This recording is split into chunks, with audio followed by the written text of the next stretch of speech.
Boom. All right, and we're going to hit the go live here. All right, there we go. So I think we are up and running. I may have to run upstairs in a minute and check on my dog. She's out on the deck, and I think she might want to come in. I don't know. We'll find out. All right, so I'm just going to tweet this out real quick on my Twitter account, and we're going to go from there. So yeah, I just got this in, and I am excited about it because it was hard to find this thing. I didn't have to pay a scalper for it. I got it at retail, but I had to buy a bundle. So I got more than, I paid more than you would for just the console by itself, but I got more with it, if that makes sense.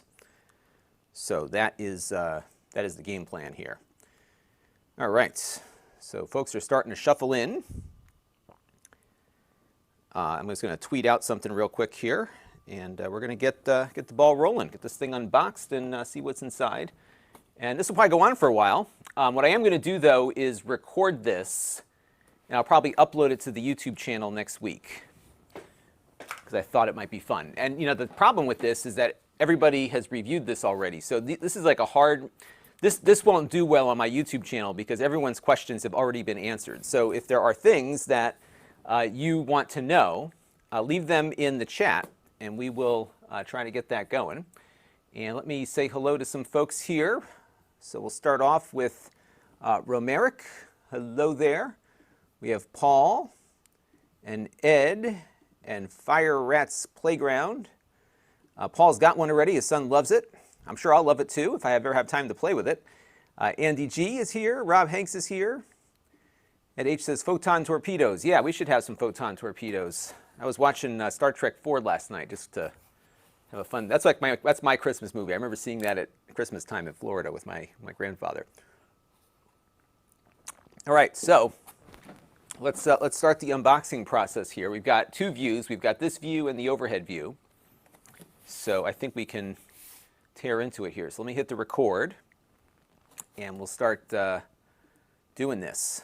All right, and yeah, just keep asking questions. I'll keep an eye on the chat, and that goes for Amazon too. So if you're on Amazon, you want to leave a chat, please do. Okay. All right. So here we go.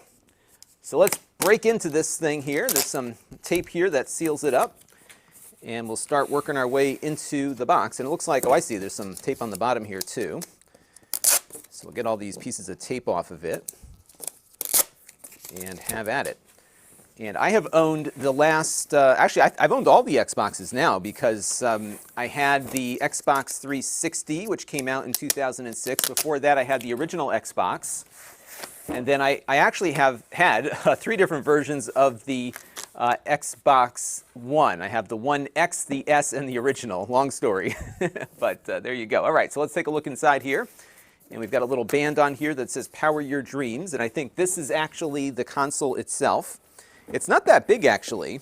One of the things Microsoft's done very well is making their consoles a lot smaller. It is, though, rather heavy. There's definitely some weight to this. So let's get the console unwrapped here, and then we'll work on the rest of the stuff as we go. So we'll undo its little band here and take a look at what's inside the plastic. So here you go. Now, the console can go in 2 different positions. So it's kind of like a monolith here. You can have it sit vertically, like so, or horizontally, like this. And it looks like there's rubber feet. So this is like a big rubber foot here on the bottom. And then there's rubber feet on the side. So those will, you know, be visible when it's standing up like this, but shouldn't be too bad here. And that's how it goes. So we'll probably keep it vertically for now. I've got a monitor we'll put on the desk here in a minute. Pretty big cooling system here. So the fan will exhaust, I believe, upwards. And you've got your drive here for the games. Got a button just like the other ones do, a controlling pairing thing. Got USB over there. And yeah, looks pretty cool. And you have a storage expansion here in the back, which is different than USB. And I'll give you another view of this from the overhead. Because this uses some newer solid-state technology, so you can put in a faster drive with one of the Xbox NVMe drives that you can get. And then you've got your Ethernet there, HDMI out, power, 2 more USB 3 ports and a Kensington lock too, so you can lock it down. This would be good if you're going to college or going someplace where you get a lot of people coming back and forth. You can get one of these Kensington locks to lock it down so it's hard to walk away with. All right, so that is the console, and let's take a look now and see what else is in the box. All right, perfect. So that is part one of the unboxing, and then we're going to put the box back on the desk and take the rest of the stuff out. And we'll go from there. Unboxing part one. Excuse me. So the challenge with unboxing stuff is that you get one take to get it right, and after that, you're doomed. I'm going to try my best to keep the box together. I have to say the box, and this is stupid, but the box is much better designed than the prior iterations of the boxes have been. So that's something. Okay, so let's put this down over here for a second. Because I can put this back together, unlike the other ones, which were impossible to put back together. And I have a funny story to tell you about this. So what happened here, David's devices says, I'm here and late. No, you are early. You are early. We just got started here. Now, what is this? This is, looks like a little startup thing. Okay, so we have the app already. So they're trying to get you to download the app. What happened was, I have, again, long story, but I have I had, now I have 3 Xboxes again. I had 3 Xboxes. So what happened was I bought the Xbox, let me take this, let's go all the way back. I have an Xbox One, I have 2 Xbox 360s, one has the red ring of death. And then I have now 3 Xbox Ones, or 2 Xbox Ones and a Series X. So what happened was I bought the original Xbox One back in 2010 when it came out. And then it was big and noisy and loud and everything. And then I was getting into all the 4K stuff. So I bought the One S so I could play 4K movies on my TV. I was hoping to have like an all-in-one solution. And we did a video on it. It wasn't quite there for me because at the time it didn't do Dolby Vision. I think it does it now. But it didn't do Dolby Vision, and it didn't do some of the lossless audio the way I wanted it to. I think they've improved a lot of it now. And so I have the Xbox One S, and then I bought the One X because I liked the 4K output on my TV better for that one. And it was on sale. It was like one of those holiday deals from last year or the year before. So I got a good deal on it. So then what I did is I gave my original Xbox One to a friend of mine in the military. And the second I put the label on his box to ship it to him, this showed up on one of those inventory trackers, and I was able to get one. It was like a real karma thing, right? I gave the other one away for a good cause to help some service members who are getting deployed overseas, and what do you know? Boom, it shows up. So I like to give away stuff to good causes, and all of a sudden this thing suddenly becomes available. Now, granted, I had to pay for this. I bought it, but you know, that's where it goes. Yeah, so I do give away a lot of stuff to the local nonprofits here, a lot to the school. I don't make a big deal out of it. I just kind of drop it off. So we've got, the next thing we're doing is I got a couple of laptops in. I'm going to actually do a video on what we're going to do with those laptops at the school. So we're going to be doing that a little bit later in the month here. We're going to do a whole thing on production and stuff. So, okay. Hang on a second, everybody. Yes, I did cough. Yes, I think I'm okay. I had, I feel fine. I'm fine. But I have allergies, and it's been like one of these awful fall allergy years. So I think that's what's going on there. No problem. I feel perfectly fine. I take my temperature constantly. I'm a hypochondriac, so I'm good. I think I was sick back from CES last January. So Rob Hanks has the original OG Xbox.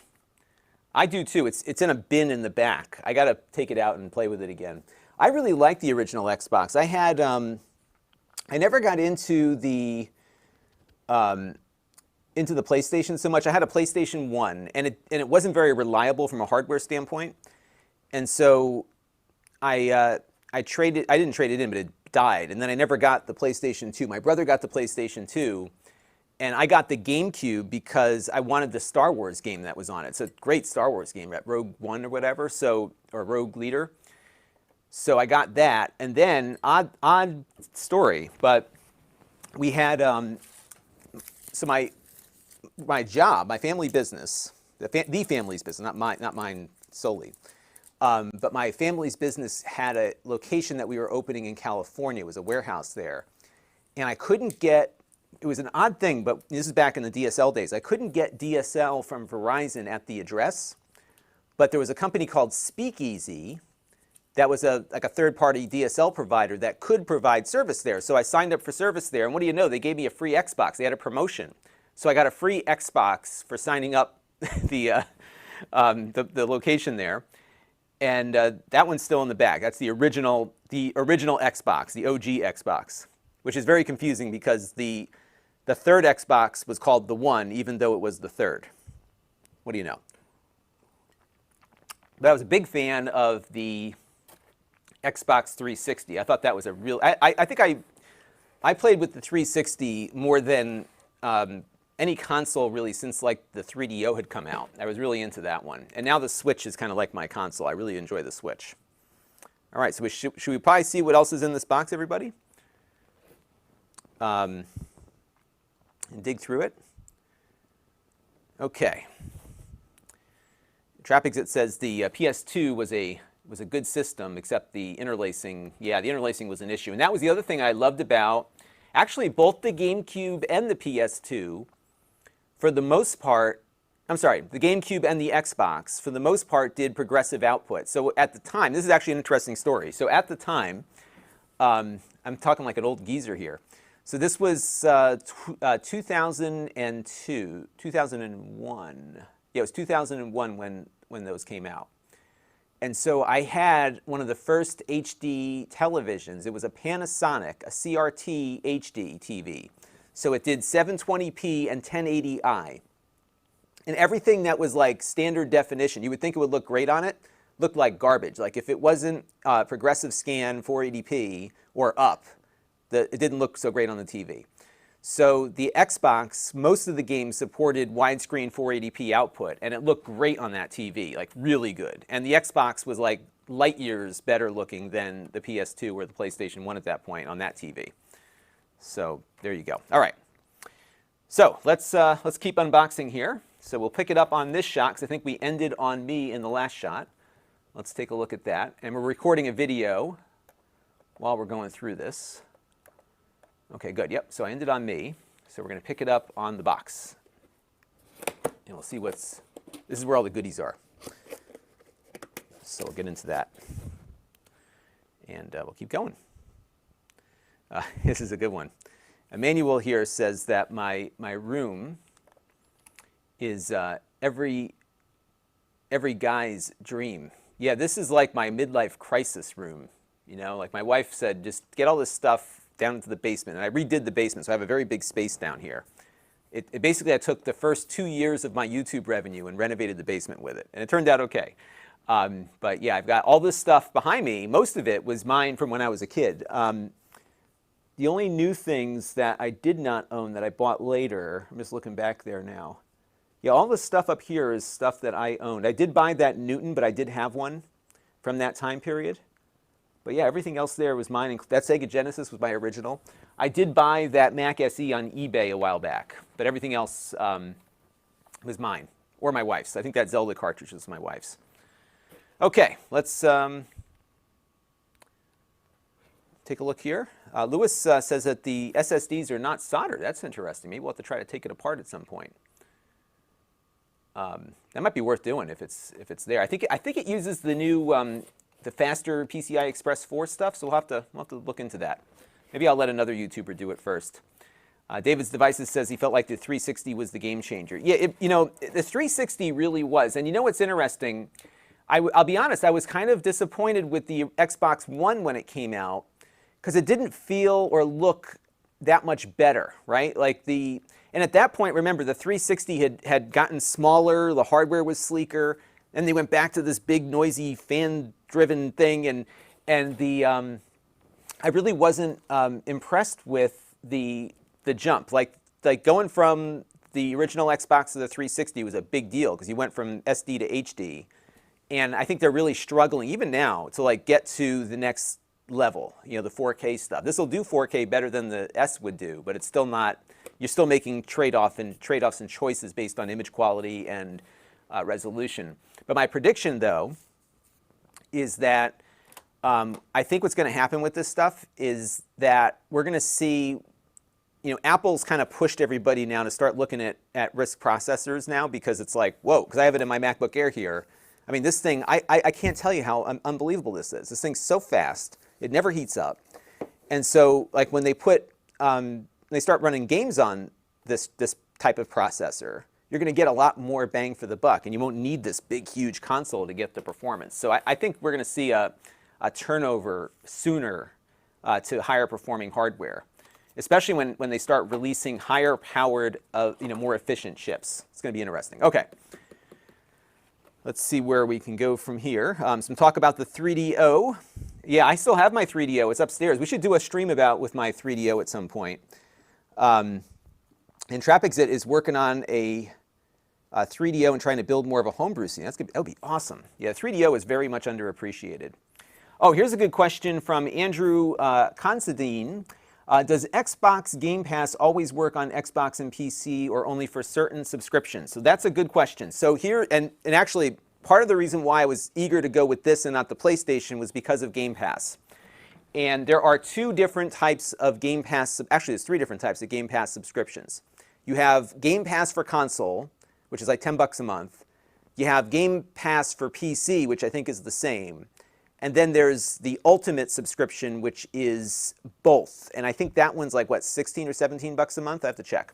So what the Ultimate gets you, if you do, that's what I have. I have the Ultimate subscription. So I get all the games on the PC, all the games on the console. For games that are cross-save, cross-platform, my save game will follow from the PC to the console and back again. That's really cool. It syncs it up. And the other real advantage on the Ultimate Game Pass option is that you get the ability to play the games, you can stream the games to your mobile phone that are supported in their new streaming service. It's in beta, but you load the app up on an Android phone, you can get a game controller and get one of those little clamps for it, and you can play the games handheld and stream it. And what's neat about the Xbox streaming is that it's a lower resolution because it's going down to smaller screens, so it doesn't consume as much data as like Stadia and some of these other services do. So I think Ultimate is and $15 a month plus tax for Ultimate. Thank you, Curbside Tech.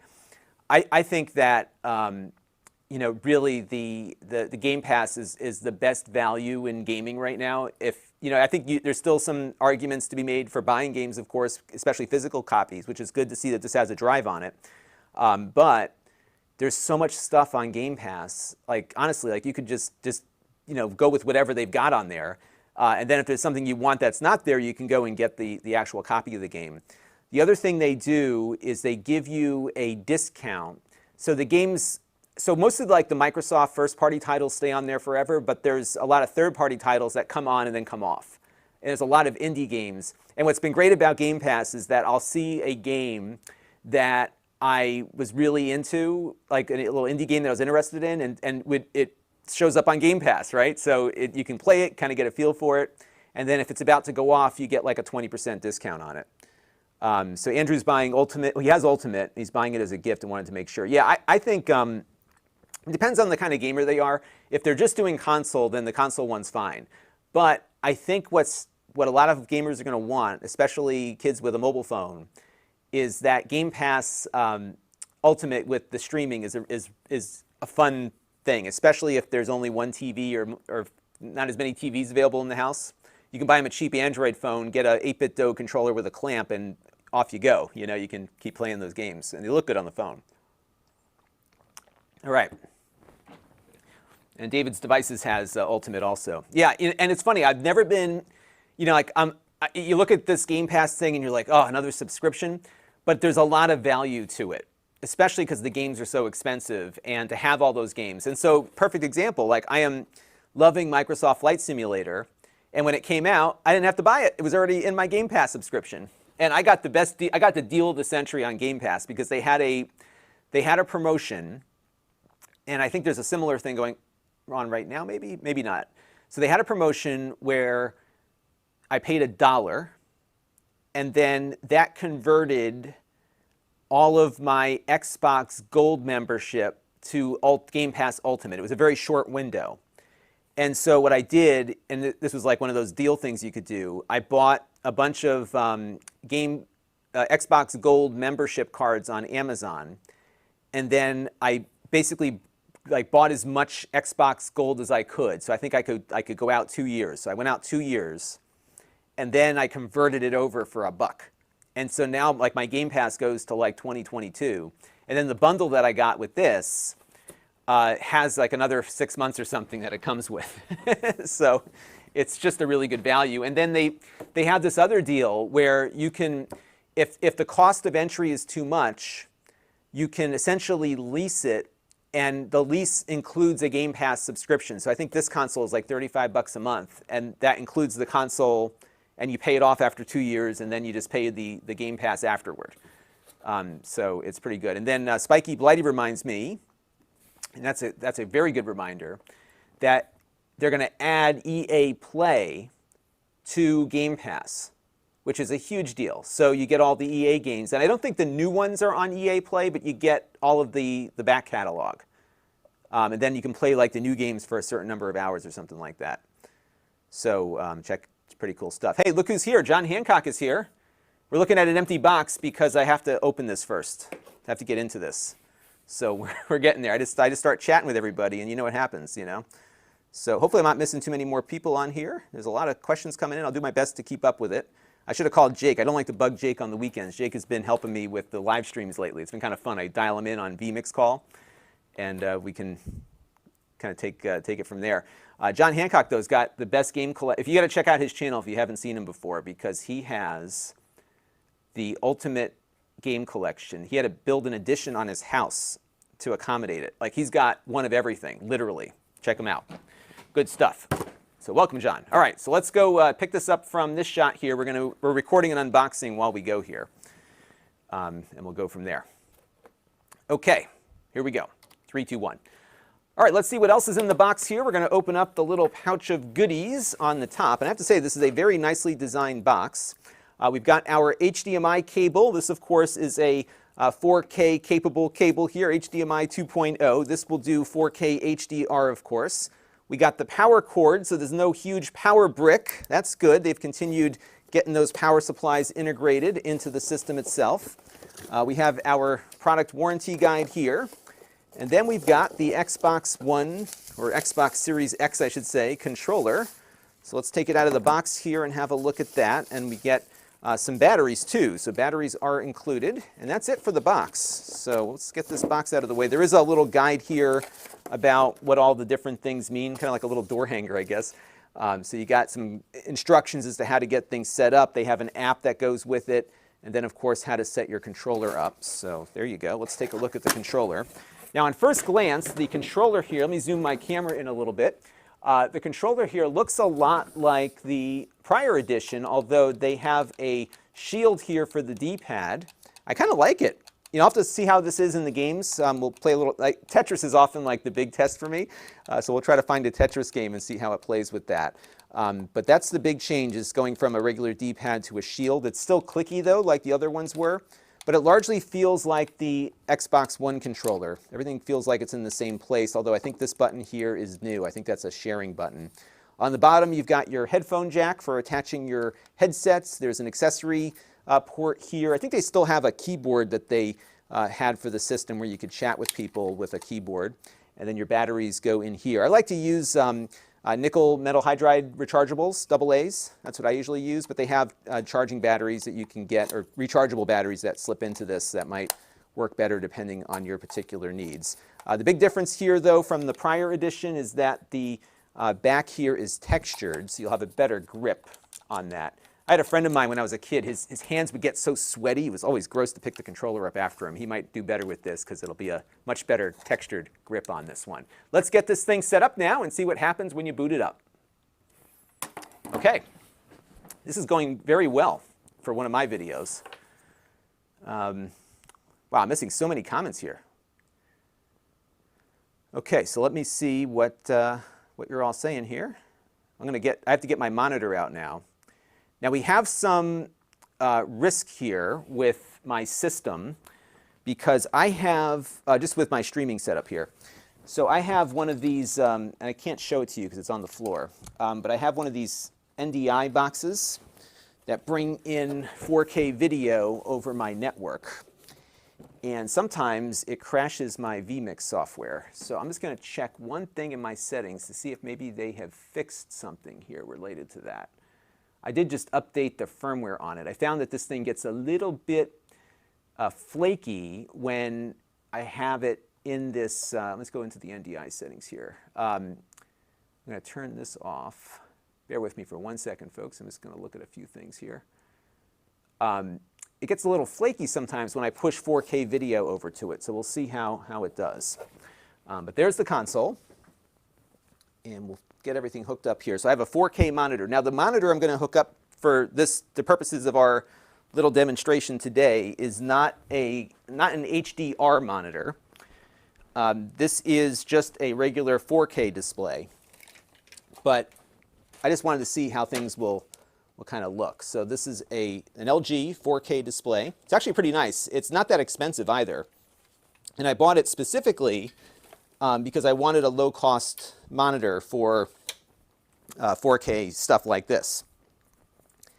And what we'll do, I'm going to step through all the connections that I'm going to make so people can see exactly what we're doing here. So we're going to get that going. And then the next thing I'm going to do is grab that HDMI cable and connect it up to my video system. And if you have questions, folks, feel free to ask as I get things set up here. Let me zoom the camera out slightly. As you can see, my table here is not very big. I'm going to have to get a new table at some point. Let's just make sure we don't drop the precious Xbox off the side. And, you know, it's funny. Maybe I'll put it in. Actually, you know what might work really well is do it like this because, well, then you can't see it. So let's just do it this way for now. I can see the monitor.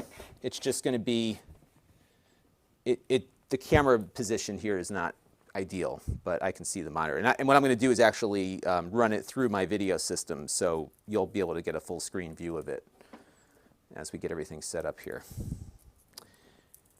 All right. Yeah, so some discussion on the YouTube chat about 4K versus 60 hertz versus 120. So this apparently will work at resolutions up to 8K, but I don't know anybody except Marcus Brownlee who's got an 8K television at the moment, so that's not going to be a problem for me. And then, you know, I have this fancy LG OLED TV upstairs, but of course now that's obsolete, right? Because now there's a new one that you have to get to do the 120 hertz. But I'm going to stick with 60 until that TV dies. I can't justify getting another TV when the one I have is perfectly fine.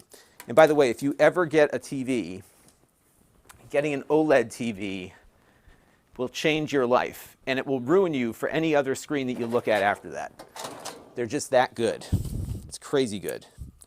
Sorry, I'm just cutting this plastic off of this thing real quick here. Okay, so now what I'm going to do is I have my little spark box here, and we're going to run a cable into the spark box.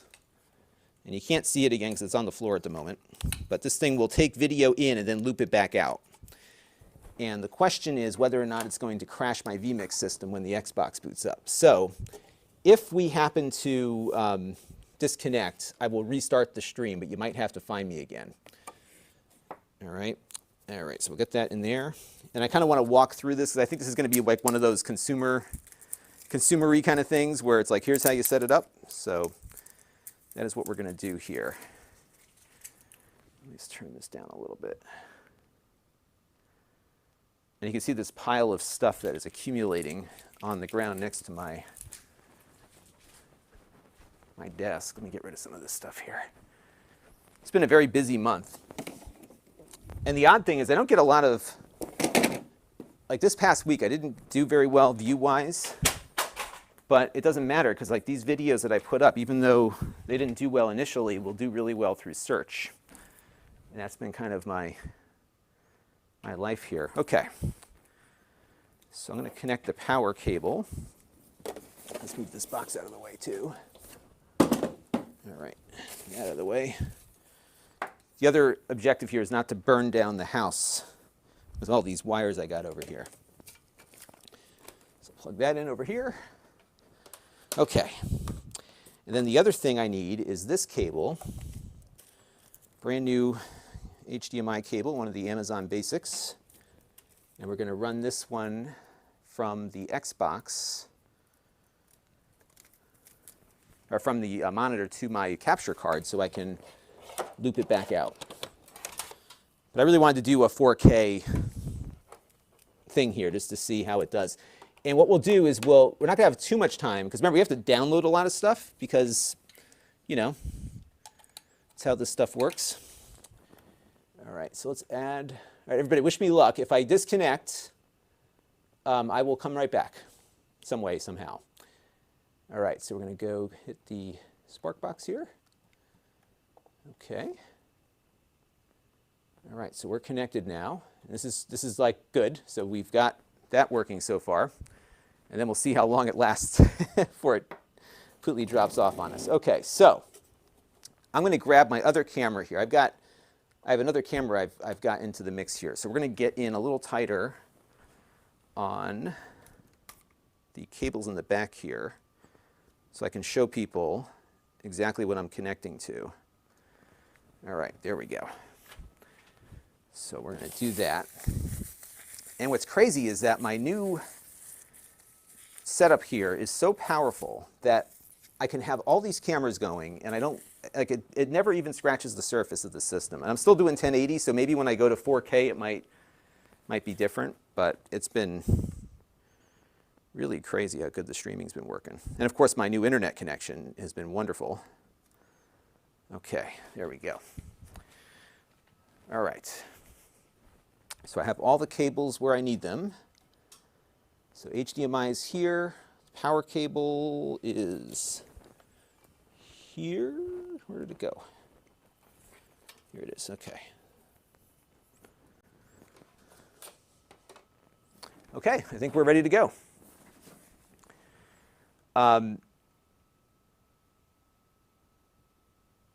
So I had a question from Alexi. I'm not sure what he's asking. So question, does the Xbox Series have about how many USB ports does it have? So it has, not many.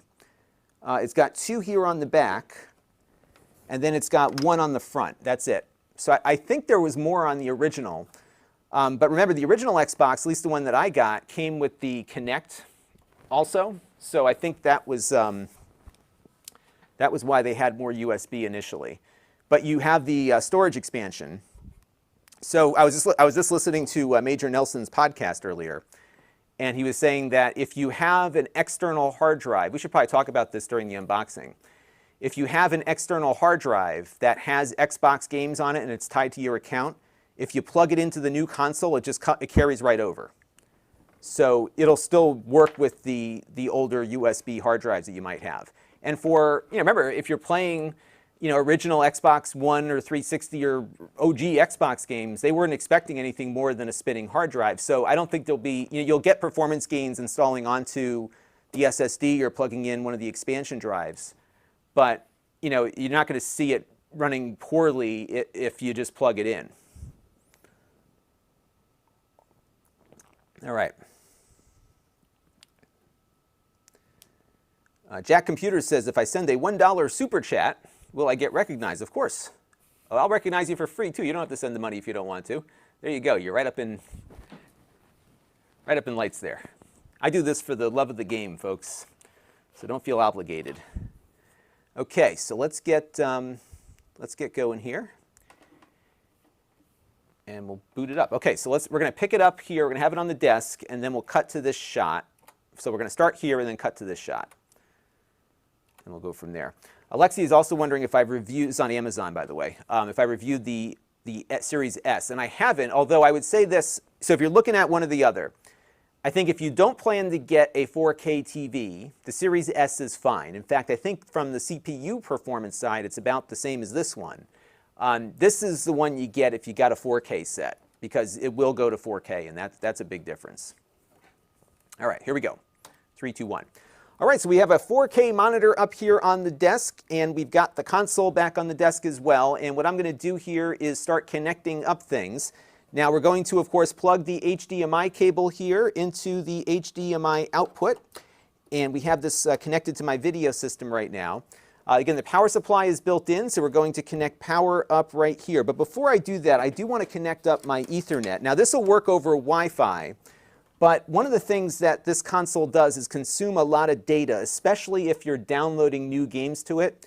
And whenever possible, I try to get my stuff connected to my local network via a wire versus wireless. And that will usually give you better performance for multiplayer and, of course, give you better performance when you're downloading games. If you have the ability to get Ethernet to your console, definitely do this over Wi-Fi whenever you can. You'll definitely have a much better experience. We've done some videos on these Mocha devices which allow you to extend your network with just your cable TV wiring, and those are a good alternative if you don't have Ethernet handy. And we're going to plug the power in here. Now another thing to note here is that you do have two USB ports on the back, and if you have an existing Xbox console and have maybe an external hard drive plugged into it, if you unplug that drive and plug it into the new console, it should work and recognize all the games on it. If that, of course, is depending on you having the same account on this Xbox as the one you were taking the drive from. And that might be a very quick way to migrate over. But the games will run faster and load faster if you install it onto the internal drive here or plug in one of the expansions. So what we're going to do now is power it up and see what happens here. This might take a little bit. I'm guessing we'll probably have to do an update once it boots up as well. And I have a good view of the monitor here, even though the console is kind of blocking things on the display. But it looks like we are booting up here, and let's see what happens.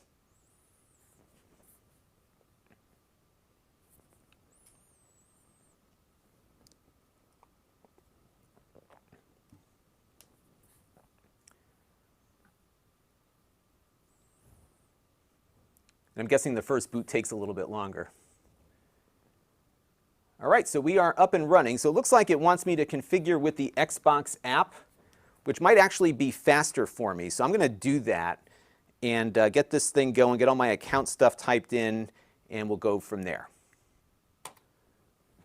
All right, so yeah, I think I'm going to do that because that's going to be a lot quicker. And hopefully nobody takes over my account in the meantime here. Now it's interesting is I'm not getting any video through my thing here, so we'll keep playing with it. See what happens.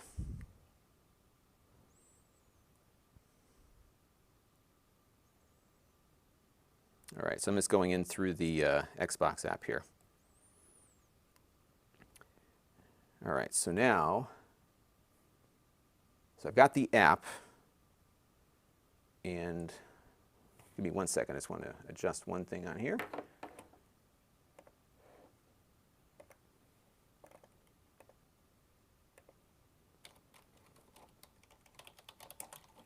Okay.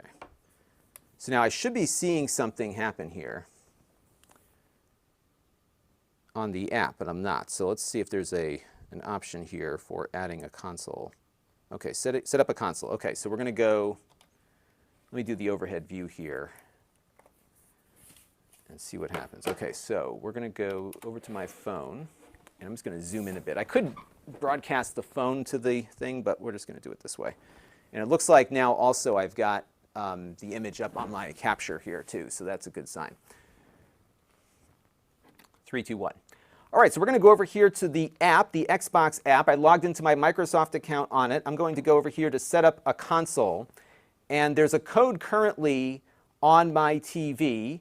And it's saying that right now I've got 10 characters. So I'm going to select this code, and I'm going to type in the code that I see on my television, or my monitor in this case. So let me type that in real quick, and I'll be right back.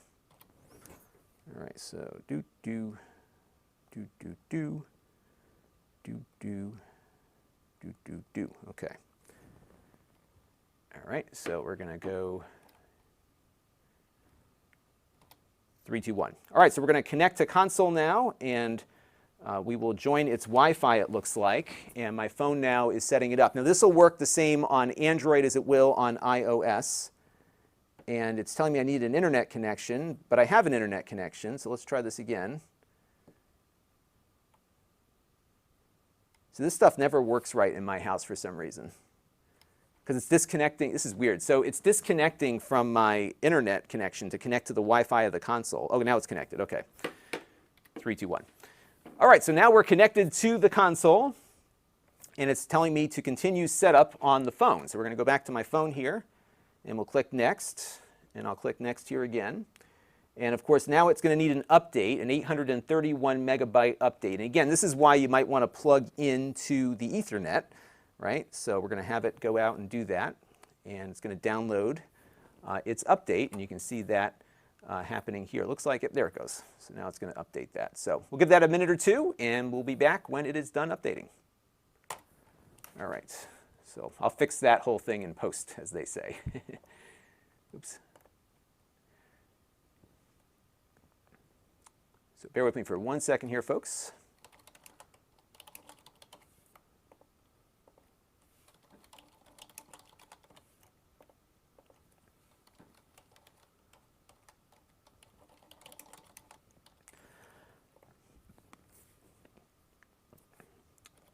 Yep, so we're just going to wait for that to finish updating. All right. Now the good news is that I have a much faster connection than I've had in the past, so that helps a lot with getting these things downloaded. Although I will say that the update was much smaller than I expected. However, I think the size of the games will be larger than I expected. So it's 6 of one, half dozen of the other, I think. And I'm just going to log into my little Spark box here and see what we're getting for a video signal. All right, so that's me for my time zone.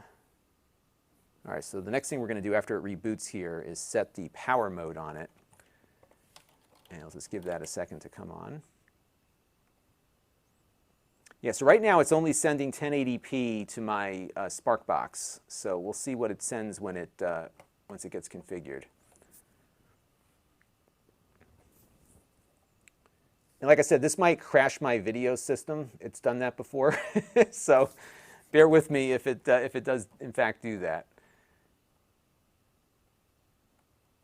Yeah, they're still sending 1080p right now. Okay.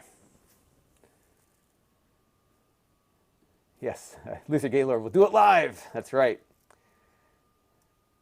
Yeah, so for those of you wondering what I have here, so and this was a long, arduous journey, which some of you were following me on. So I had an issue with my internet connection, especially for streaming, not being very reliable. And I had months of back and forth with Comcast, and eventually they agreed to connect me to their, and I have to pay for this, of course. They didn't just do it for me. But I had to pay a lot more money, but I got their Gigabit Pro service. So I have essentially 3 gigabits of symmetrical bandwidth here. They split it up into 2 different network legs. So I have an SFP plus port on my thing from Comcast in there that's 2 gig symmetrical, and then there's a second Ethernet RJ45 that has another gig. And we did a whole video on getting this service installed and set up. It was actually a whole series on it, so you may want to check it out. It was kind of fun. All right, update is complete. So I'm going to go back to my phone here, and I think we can go and continue onward, because the phone didn't get the update. If you're still finishing setup, okay, so please continue there. Okay, so we're going to go back to the phone. So let's pick it up from here. 3, 2, 1. All right, so the update is done, and now on my phone it's asking me how I want to do things, and I can put it into an energy saving mode, which will be slower to start up, or I can have instant on, which will use more electricity. And because I have a house full of stuff here, I'm going to select energy saving. I can wait a minute or two to save some money on my electric bill and probably do better for the environment there, so we'll do that. And then we have the option here to keep the console up to date and have all the games and apps update automatically as well. So maybe we'll do that, and we'll hit finish. Now, one thing to think about when you're buying one of these consoles is that you have a choice between physical media, games on a disc, or getting games digitally. And one of the things that a lot of us are dealing with across the country are data caps from our service providers. and the games for these new consoles are pretty big. So just keep that in mind, that all these updates and all this stuff that's going to happen automatically in the background is going to eat up against your data cap. And you might be surprised by how much data these things download and potentially could impact your bill. So just be aware of that. All right, so now we're going to turn on my controller here. Me Nishka is my name that I use on Xbox Live. I've been using that for a number of years. My cousin had a cat named Nishka, and that's how the whole thing came about. We're going to update the controller now. It looks like the controller needs an update, so we're going to have it get its firmware update delivered to it. And let's see what happens here. And it is applying the update to the controller. Yeah, so even your controllers need to get a firmware update from time to time. So we'll let that finish up here, and we'll be back when it's done. All right, so we'll add that to the mix. Yeah, so we're making a video here while we stream this out live. And it looks like I'm done with the app. Edman wants to know, is there a URL for all the videos you post on Amazon? Yes, if you go to Lon.TV/Amazon shop, that is a consolidation of everything I do on Amazon. So you can find my videos that I upload there. You'll find my live streams archived there, all sorts of stuff. Sam wants to know, is the Xbox Series X out? It sure is. They're hard to find, so you've got to really try to get in on there and get in there quickly. Edman says NDI looks clean. Yeah, this is a nice device. So this is so I have two different NDI boxes here, in case you're wondering how I do this. This is a box. This is kind of cool. This box takes in video over HDMI, and then it puts the video out on my network, and then vMix, the software that I use to stream live, grabs that signal and just puts it out. And it's very low latency. Right now, I'm just going to look at the thing here. This is there's some compression to it, but it's lossless compression. So when we switch up to 4K, it's going to be using a good amount of bandwidth. So right now, because there's not much motion on screen, this is consuming about 3 or 4 megabits per second. But once we start pushing 4K with a lot of motion, I think we'll be running probably about 100 or 200 megabits just internally on the network, because it's just uncompressed, clean video. There's another box that only does about 14 megabits per second, but that one it compresses the video first, so there's a little, you'll see some more artifacts and stuff. It's not as good for games. This box is called the Spark Plus. And it's, it's about a couple $100, but you know what, for my purposes, it's great. And it works well as a scaler, because I'm currently streaming out to YouTube at 1080p 30, and I'm going to Amazon at 720p 30. And so the system can just take in the video and just scales it properly. It's magic.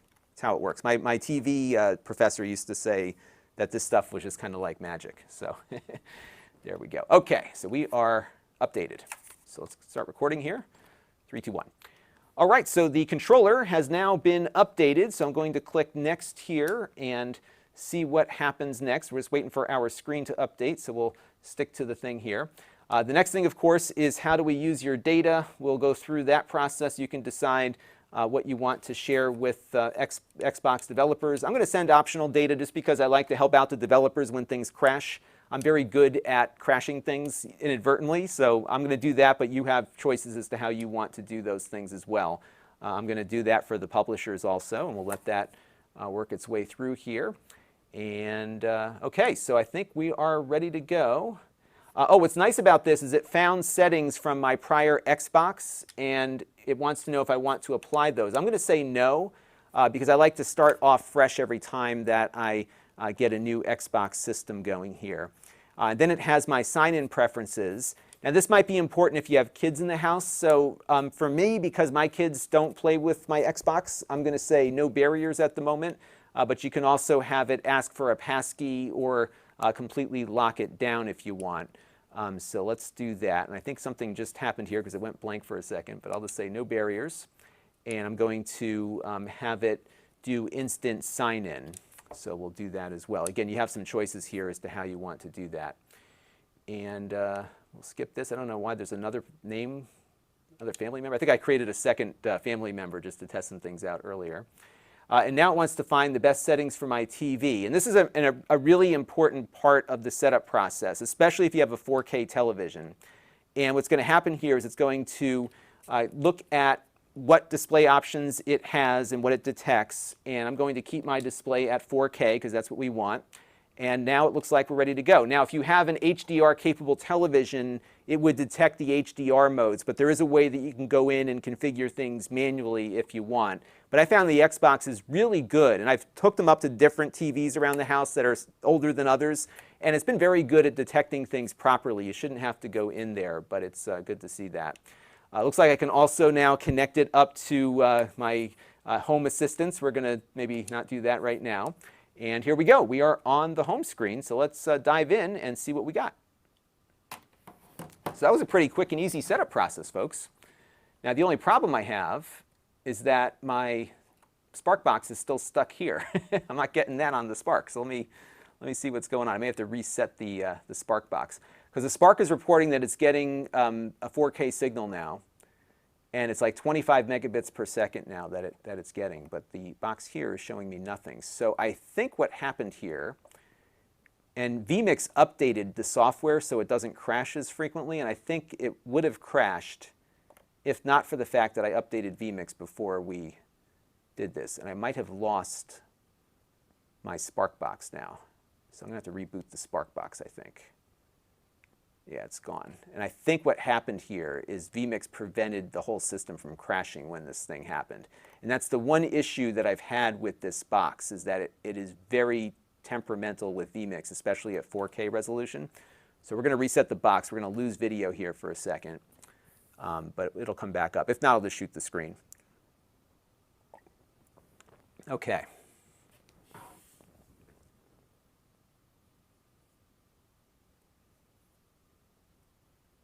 And we'll give it a second here and wait for it to reboot. And Jack Computers, thank you very much for your super chat. I missed that a little bit earlier. Let me find you on the list here. And I will add you to the, give you another shout out here. Where did it go? You know, it's really weird. I think you may have left a super sticker. I bet you that's what happened. No, it looks like you did it. I'm not sure what happened. So I use this thing called vMix Social, which will pull things up on screen. And it looks like it this didn't grab your comment there, but thank you very much for your super chat. All right, let's see if my NDI, yep, there it goes. Okay, so let's pick it back up here and see. Don't crash, don't crash. Okay, here we go. So now we are good, and I am getting a 4K signal, so we're good there. All right, so let's pull it up on screen. Look at that. Boom, how about that? All right. And we can start doing stuff. So what should we do first? Well, I think what we'll do is let's dive into the Game Pass thing and see what's there. And give me 1 second here. Let me see. I got some comments here on the Amazon thing I wanted to catch up with here. So Luther Gaylord says that the Amazon feed is slightly ahead of the YouTube feed, but I probably knew that. Yeah, the YouTube feed tends to be slower than Amazon. Amazon uses their experience from Twitch to make it faster, so it's it's less of a delay there. Alexi says, this is a general question. What can people do, or what can you recommend to those who want to get this hot item knowing it's out of stock? So what I did with mine, I've been looking at nowinstock.net and a bunch of other retail store trackers. And what I would be prepared for, because this is what I did, is I bought a bundle that included the console and then a bunch of other stuff that I may or may not have wanted. But you could sell some of that stuff if you really don't need it. You know, there's ways to mitigate it a little bit. But I did pay more than the standard console cost, but I was able to get it because I think the bundles are not as attractive to scalpers, because that's really what you're battling here, is these Autobot, scalper people that are buying things faster than we can as human beings, unfortunately. Okay, so let's go into Game Pass here, and this is kind of like a vanilla installation for the most part, because I have some games that I have installed on my other console, but because I didn't copy over everything, we're pretty much at a blank slate. So let's see what we've got here. I think I want to just check out the settings real quick on the display real quick. You know, it's funny, the D-pad on this, it feels the same as the other one, even though it's a Shield versus a D-pad. It's got the same feel to it. And you know what's odd, and I'll have to test this, but the latency feels good. You just browsing through the menus here, it just feels like more responsive. And I'm very sensitive to latency, so I'll have to do some testing on that. But otherwise, the controller feels pretty much the same. All right, so let's go into. I just want to see what it detected for my display. General network settings, TV, and display options. Yeah, so I'm going to jump into this screen real quick, because I want people to see that part. 3, 2, 1. All right, so here we are on the main screen, and one thing that I would suggest you do if you're curious about your TV settings is just go over to the settings gear icon here and go to TV and display options. Now you'll see that mine has detected 4K UHD, and remember this monitor doesn't have HDR or any of the other fancy stuff on board. And if we go over here to 4K TV details, it'll show me what the TV, or in this case a monitor, is capable of.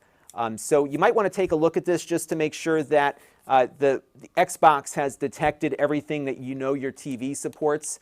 And you can go into some of the advanced modes here and force different things to try to get the TV working the way you want. I think that's going to be the big thing that might trip some people up, especially if you have an older 4K television. I found the older ones tend to not support some of the HDR modes as easily as the new ones do.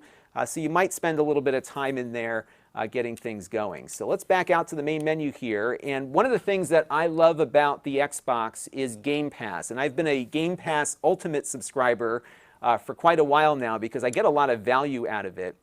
And I think most of the new Xbox consoles come with a trial period, so you can play around with it a bit. But there's just a ton of content here. And what they do is they give you most of the Microsoft library in addition to a lot of other games. And you can see we've got stuff from the Xbox 360 era. We've got new stuff, old stuff, things that are just coming out will often be here as well, especially some of the Microsoft first-party titles. And they're always adding stuff to the mix. So it's a really good thing to play around with, even on a trial basis, to see if you might like it.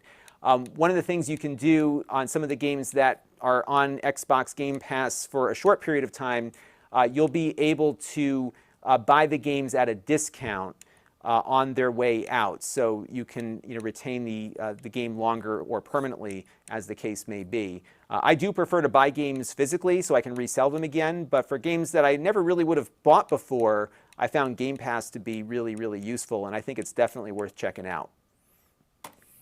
All right, so we're going to, add that to the mix there. I mean, there's a ton of stuff on here. So I think what I'll do, I wanted to find a game that takes advantage of this new thing here. So give me a game, everybody, that we know. Oh, okay, so there's a few here that have that have an XS next to it, which tells us, so I think I might want to go back to that.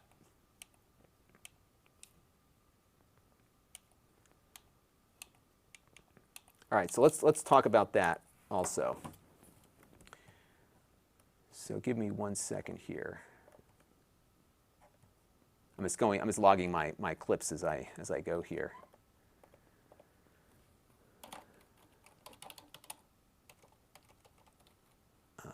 Settings, TV settings and Game Pass. Because I think that's one of the things about the new Xbox console that intrigues me is that I think there's a few exclusives, but they're really focusing on this value play. Like, look, all these games are here already, and then there's going to be some that are kind of enhanced for the new system, but you don't have to jump immediately into this, right? So I'm looking through the list of games here, and you'll see some, let's find one, like this one here, Goner, has XS, which means that this one has a version that's enhanced. My monitor's kind of crooked here, by the way.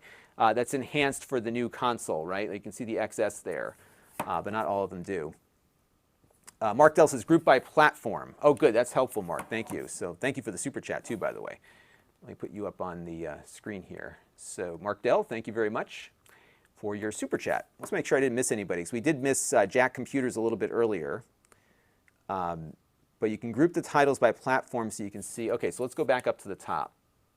And maybe we'll set that up so we can. So where's that group by platform? OK, so I can show all. Show all games, most popular. Here, Mark Dell, you can tell me where to find that so we can get that group. That's going to be very helpful for people. OK, here we go. Browse by category, all games. Let's try this real quick and see if we can figure it out.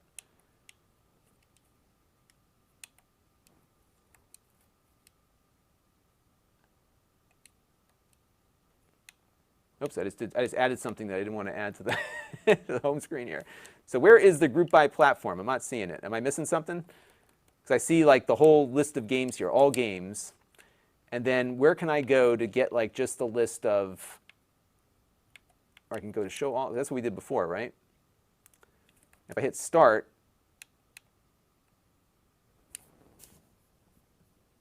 so, oh, Xbox button and look at your library. OK, so let's hit the Xbox button. And then go to My Games and Apps. OK, so let's try that.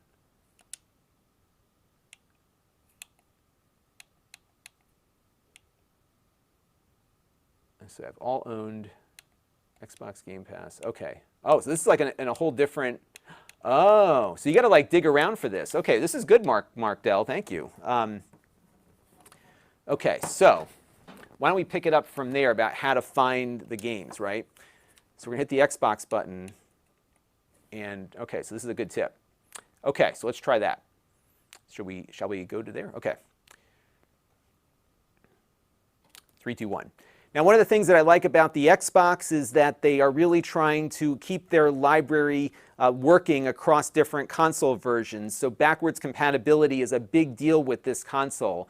And some of the games will be coming over with new features specifically for the new consoles, the X and the S here. And you might be wondering which games do you have accessible to you that take advantage of the new console on your fancy 4K television.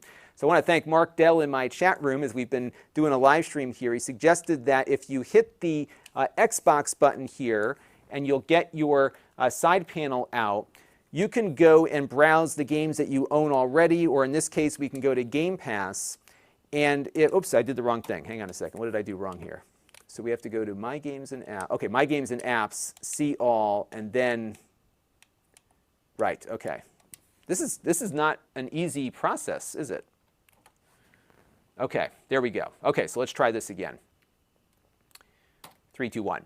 Now, one of the things that I love about the Xbox consoles is that they really try to allow you to play the older games in addition to the newer games. And in the case of this console, there's some games that are enhanced for this version that still work on the old one. So you might own games that have been upgraded that you can just carry over here with the new features. And if you're looking for a way to quickly figure out which games take advantage of the new console, a viewer in my chat room, Mark Dell, had a very good suggestion, and that is to hit the Xbox button here and then go over to My Games and Apps. And then what we're going to do here is go to See All. And you'll get a list of everything that you already own on the console. And then you can also browse through Game Pass, for example, too. So let's dive into Game Pass real quick. I'm curious, which games work with this new console that are specifically for the X and the S? So what I did here is I just selected group by console type. And now I've got the optimized games here front and center. And I can download any one of these and be assured that those games will be good to go with my new console. But all these other ones will work also, and they might actually look better depending on the TV that you're hooking this thing up to, because this will upscale some of the older games, especially some of the Xbox 360 games too will often get some nice enhancements here. So this is a good way to more quickly organize things. Now again, we're looking at just the Game Pass library here, but if I go back to the menu we were on before, all the games that I own, I can also search this by console type. Now, none of the games that I own are currently enhanced for the Xbox Series X or S here, except Fortnite. But again, I can more easily just sort through the games that I have already in my library this way also. And eventually, I think I might start seeing more games pop up in that optimized section. All right, how's that? Was that good? I think that makes sense, right? That was a good tip, Mark Dell. So let me add that to the mix here. So the bottom line here is I don't have many games that are enhanced for this thing, do I? So let's go and back to the I didn't think the EA Play was ready yet, but look at that. I get all these EA Play games. And this is part of the Game Pass stuff. So it looks like there's some older ones. So let's sort this one now. Let's go by console type. Yeah, so there's nothing like specific for the Series S or X here. But all I care about is Star Wars. So is there Star Wars on this? Yes, there is. So I get Fallen Order. Oh, cool. Oh, very cool. All right, neat. All right, so what I want to do, though, is let's get an Xbox Game Pass game designed for this console so we can check it out first. So let us... And I want to get something that's not like overly violent because it's an issue for some of the platforms I upload to. Don't judge them. It's just the way it is. So why don't we do Ori and the Will of the Wisps, because that one's like pretty friendly. So let me grab that one real quick. So we'll hit download, and we'll install this. All right, so that's downloading. Now, how big is this game? I don't know. But the good news is I have a fast connection, so this shouldn't take too long.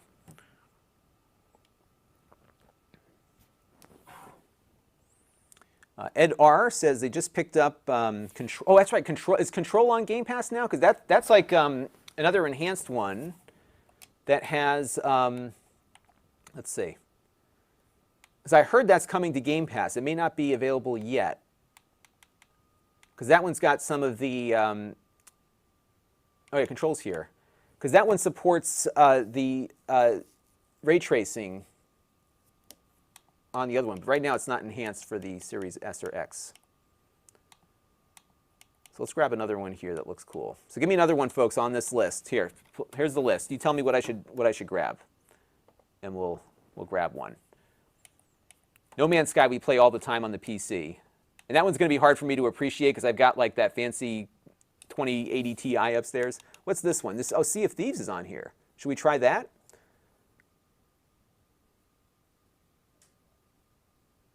Let's do Sea of Thieves for the heck of it, because I like the water effects on that one. So let's just hit install there. And I'm not sure exactly how much data we're using to download this stuff, but we'll find out in a second. So now that one's installing. Can I go to it and see like what the see full queue? Okay, here we go. Yeah, so here's what I'm talking about. 46 gigabytes. Isn't that crazy? Now look at my download speed. So we're pulling this down at about 700 megabits per second. So this one will get in there pretty quick. Not bad. Yeah, so let's look at the amazing water on Sea of Thieves. Thank you for the like button there. A lot of folks want to see Forza, so let's do Forza. That one's huge, right? Now this is another one that I'm ruined for because I have, by the way, this is what's so great about Game Pass. Like you pop into this thing. Honestly, I look at this like my Netflix thing. I'm like, I don't have time to play any of this. And so I just end up browsing through all the stuff that I look at all this stuff I can download. And I never get any of it because I have too many choices. I don't even know where to start. But we'll grab Forza 2. Forza 4. Forza 4 2. This is one that I'm ruined by because on my gaming PC upstairs, which I have hooked up to the TV, I'm able to run this at full HDR, full settings, full everything, and it's going at a solid 60. It's crazy. You can see my the video that I did on that. Because I got the 2080 Ti, which is now, of course, obsolete, but what are you going to do? So let's take a look at the queue here. Yeah, we're pulling about 700 megabits per second. And I think the reason why it's not faster is because I am sharing, I think this switch, no, actually no, because I'm trying to figure out my network topology here, because I think I might be pulling a good amount of internal network bandwidth for the NDI. This might be on the same switch as my NDI box is. I may have to move that. That could be why it's not giving us the full gig.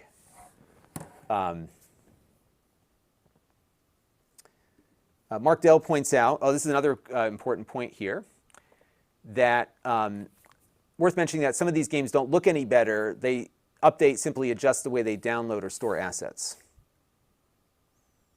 So we'll take a look at that. And I will say the fan on this, now granted we haven't played a game yet, so I don't know what will happen when we put it under load.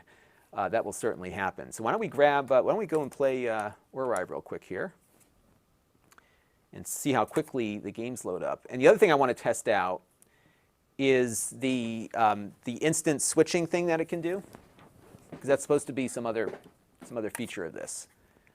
And I will pull in the audio if it's going to give it to us here in a second as well. So let's go to NDI Sparkbox. Turn down the volume here a bit.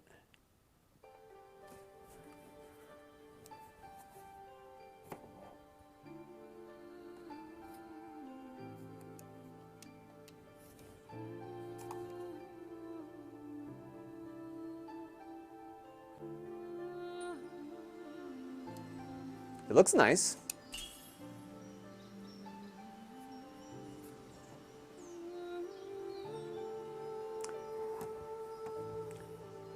So y'all think I should do my green screen thing? Should we do that? Let's do it. I got this thing back here. I may as well use it, right? So let's pull it up here.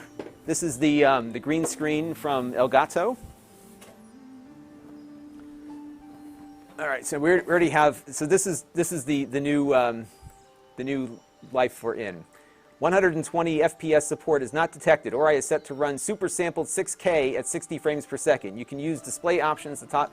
So this is where we're suddenly getting into the more of the PC realm here with this stuff, I think. All right, so let me just get my color keyed out here. Give me 1 second. Pull my green screen out. Bear with me for 1 second here.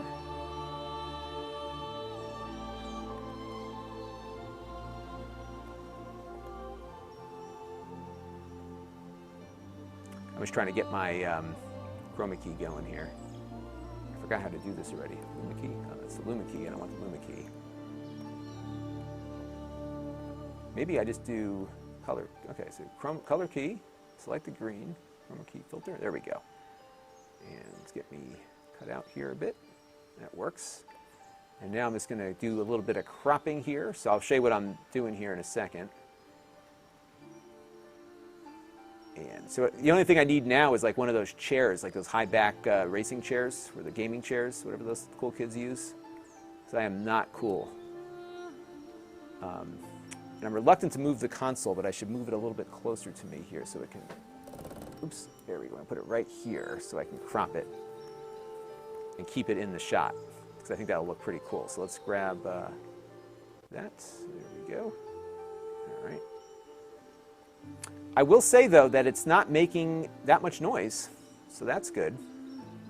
All right, so now, as you can see, I'm totally in the void here. And now what I'm going to do is I'm going to add a virtual set, which I have stored for this very moment. So I'm going to go virtual sets, and we're going to go gaming VR, 2-up. That's not what I wanted. I thought I had this already set up, but I don't. So what we're going to do now is I'm just going to make a new setting here. Bear with me, folks. And we're going to go set up the background layer is going to be the Sparkbox, and then we're going to add me on layer 1. And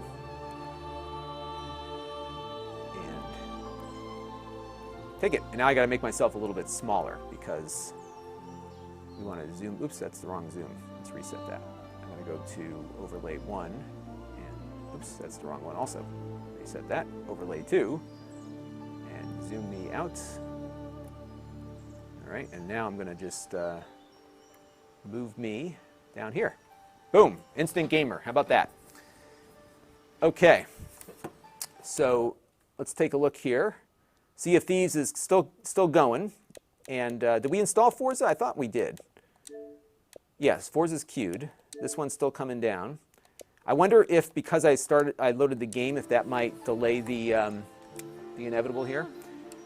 Now remember, this is a enhanced game, and I'm guessing the graphics here are enhanced because it said it was initially. So we'll see what that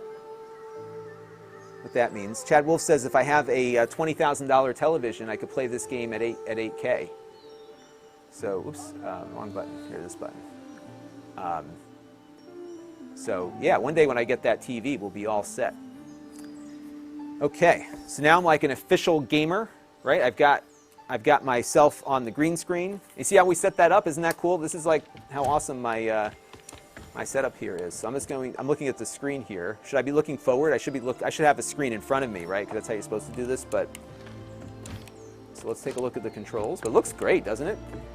And I'm pretty sure this is a 4K game, right? It says it was like super sampling, 60 frames per second at 6K or whatever. And this will look really nice on my fancy TV upstairs.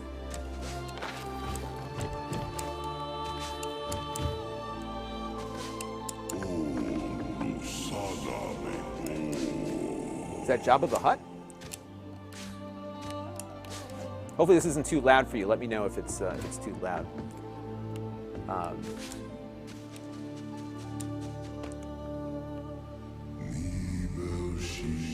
Life came to Nido. What is that all about?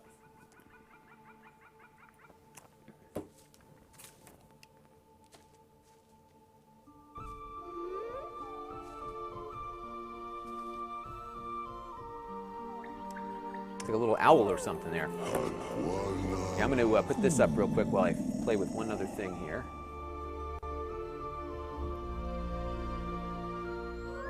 I want to see if I can copy. I guess I could add this again as another input. Create virtual input.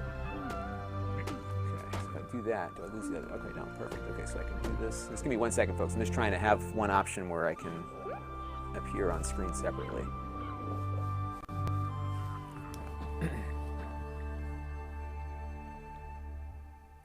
So I can do this, or watch this. You want something cool? Isn't that neat? Real time. It's awesome. Okay, so we got that running there.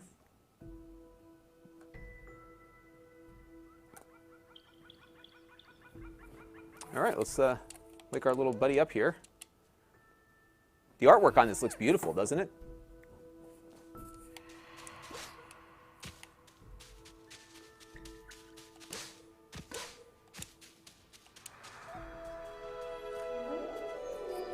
And I'm feeling some hot air coming out at the top of this. Less hot air than is coming out of me, so that's good.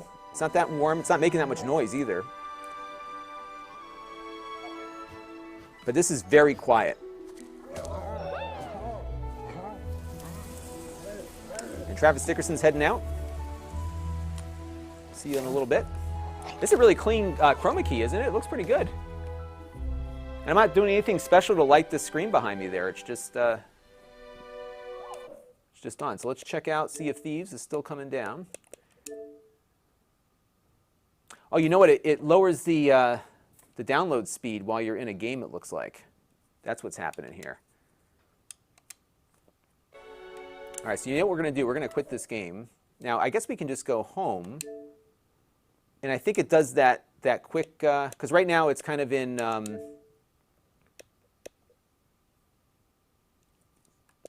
Yeah, it's gotten really slow all of a sudden. Because it was running a lot quicker before, wasn't it? Because we were at like 700 megabits per second before, and now it's just like at this. So what if I hit, let's see, more options. So I was wondering if I can leave the game, but keep it, like retain my position in it like they said you could do. Right? Isn't that a thing that you can do on this new console? It's got that quick, what do they call it? So capture screenshot, capture options, more options. I don't want to capture anything, so let's go, oops. So maybe I can hit it. Oops. So let's quit. I'm just curious what happens when I hit quit here. Now what if I go back into it? Let me just check on Sea of Thieves, because now it's going to, see, now it's speeding back up again. So it looks like if you've got a game running, it slows down the network, the install. And my guess is that, similar to Steam, my guess is that it's doing, you know, some kind of decompression that's utilizing resources. So it's probably dialing that back. Yeah, so it's decompressing and downloading simultaneously as it's doing its thing.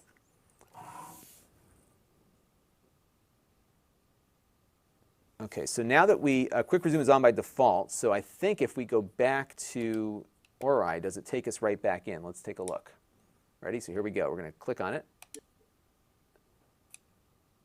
But I quit the game, so I don't know if it's going to bring me right back to where, yeah, so it's not bringing me right back to where we were. I think what this does is if you switch to a different game, then it will do the quick resume. I think that's what it's supposed to do.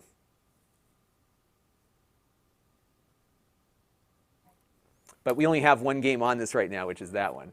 So that's why it's going back to the title screen. So we actually quit and then went back in. Now, I've got some other stuff here. Oh, I got a really fun one we're going to try in a minute, too. So here, let me go behind my green screen for a second. You're going to get a kick out of this.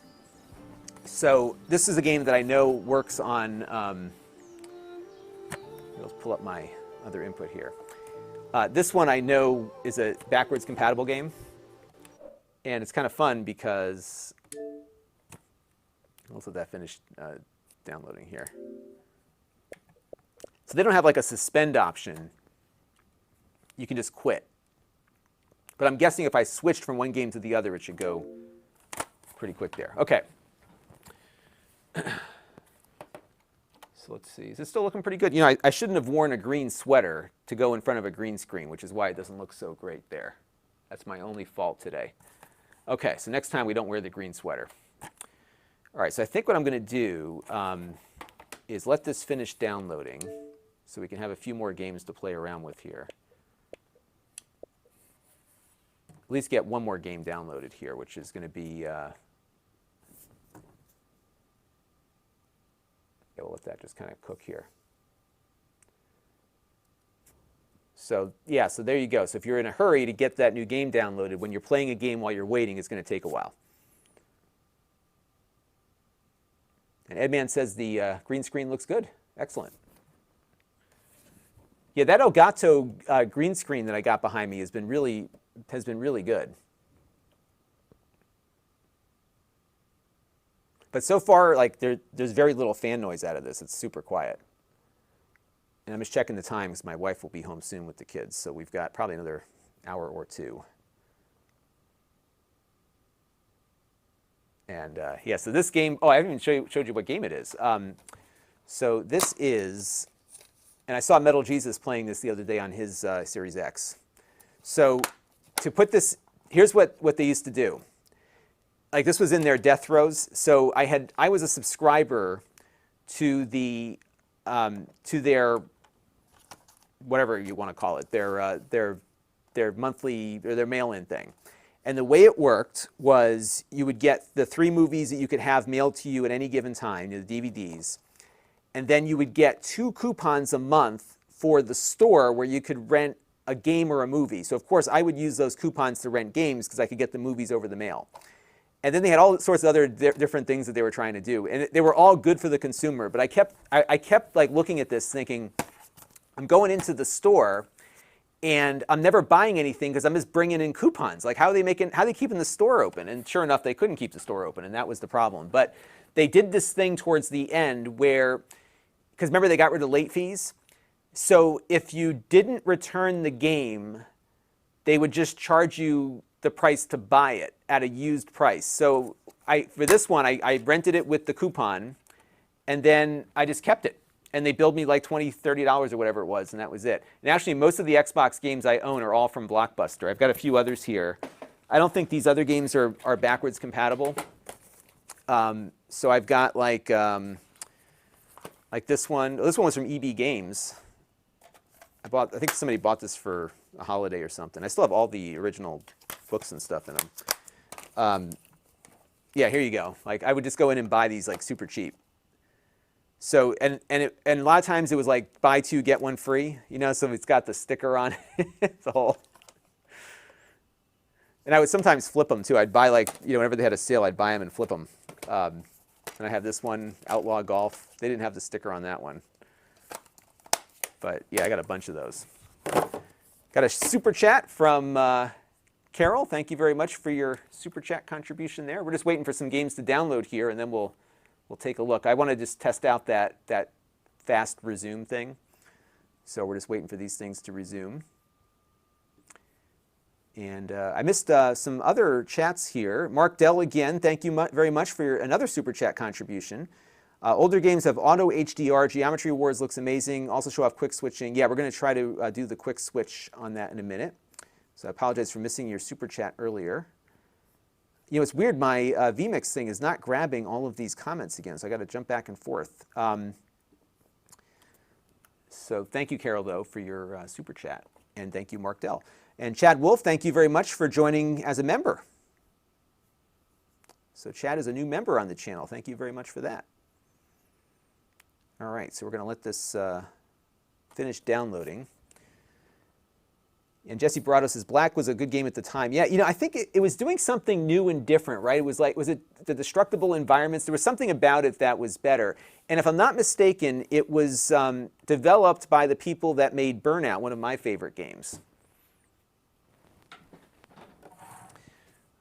Phil Hupsley is asking, is the Series X in stock? It is not in stock at the moment on Amazon, but it comes and goes quickly. So I would definitely like try to get in on it, as whenever you see one, get one, because they go quick. All right, we're almost done with this one. And I haven't played this game all that much before, so we have some stuff to do on there. You know what I might do while that's going? Here's another one that's kind of fun. So this is called Sneak King. This was a Burger King promotion. They had 3 different games for the Xbox 360. They were like $7 or $8 a piece, I think. And I bought I think I have 2 of them. I don't know if this is going to work. And this one worked on both the 360 and the original Xbox, but I doubt it's going to work on this one. We'll have to see. Maybe I'll pop it in while we're doing this. Let's see what happens. Let's pop it in. So I haven't put a disc in yet. It sucks it right in there. So let's see what happens. Do I have to go home here? I think it'll just prompt me, right? Oh, this game is not playable. Okay. Womp womp. No Burger King Sneak King for me. That's the one thing that kind of bums me out, because I have a bunch of these older games. So like, I know that this is a fun one. Reckless, the Yakuza missions.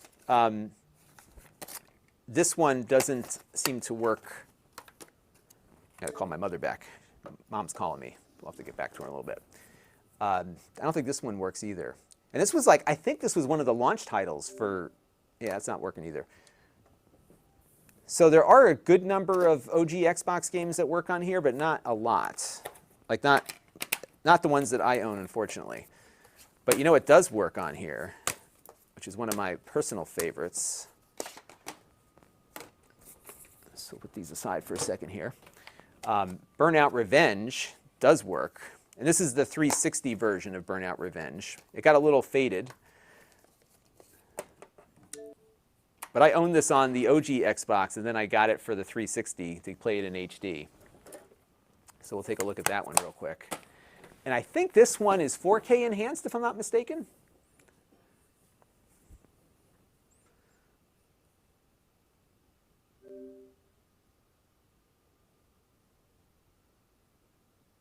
Yeah, Mark, that's a good point. I'm going to bring that up as the cold storage idea. And I guess, Mark, you just move them off, right? That's how you would do it, right? Because I think I was going to go in and look at the amount of stuff that we have on the on the hard drive. All right, so now what's happening here is I put the disk in, and it looks like it's downloading. Yeah, so it's grabbing, it must be grabbing the emulated version. But then I don't have to buy it at least. So, and the deal with these things, look at that, I'm transparent through the, it's my green sweater.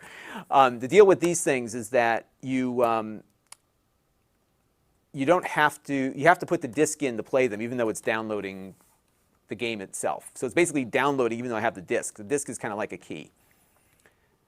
And let's fix my, my chroma key here. Let's see if I can adjust it a little bit. So I think if I just turn the filter down a tad here, I might, yeah, so then I start getting some, this is why you never wear green when you do a chroma key, folks. Yeah, so I'm getting a little bit of fuzz around this side there. Let's just kill it. Yeah. Wasn't doing that before, I don't think. But it's okay. I wonder if like there's some reflection or something that got picked up here. John is jumping into the Amazon chat. Hello. You're all watching me download games off the internet. and this is what your experience will be like when you buy this console, because you will be downloading a lot of data when you first get things going. And I'm sure we'll have the same experience when we install Black on here too.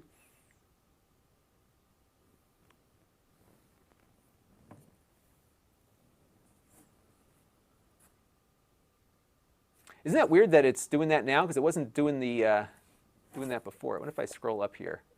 You know what it was? It's just the super bright colors that come through. Otherwise, it doesn't appear through me there. That's what's going on. Okay, so it looks like okay, so Burnout's done. Sea of Thieves is almost done, and then Forza will start. And I think what I want to do maybe is just talk about the disk space issues or the data issues, because that will be a factor for people.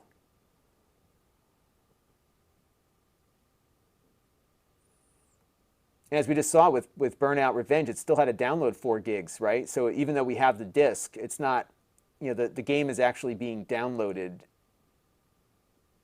in its entirety. You know, just pulled down 4 gigs for that. So William Wilkinson is asking about, so watch what happens if I pull the disk out. So if I pop it out of here, so the disk is out, right? So now if I go to Burnout Revenge and load it, it's going to ask me to put the disk in. Or they'll sell it to me. It says I can play this too. I wonder if I got this through one of the Xbox games with gold before. Let's see. Yeah, so it wants me to put the disk in.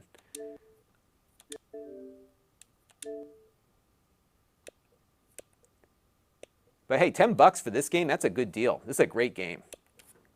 It's a really good game. Okay, so let's go talk about data real quick, and then we'll try the fast resume thing.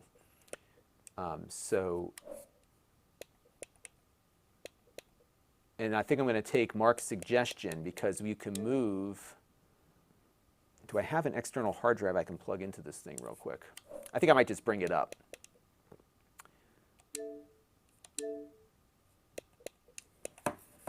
All right, so let's see where we last left off in our journey here. So let me go look at my video clips that I have done already.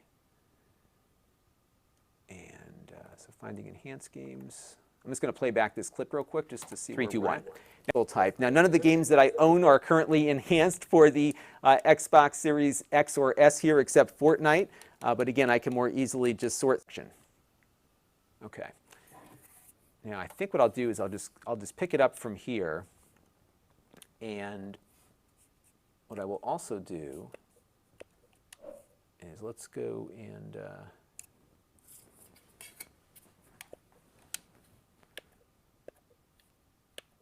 so I think what you can do from here is move it.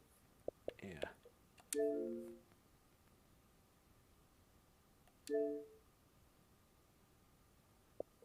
I think I'm just going to mention that you can move it, because I don't have a hard drive I can plug in right now. So I think that's what we'll do. Okay. So let's do this real quick.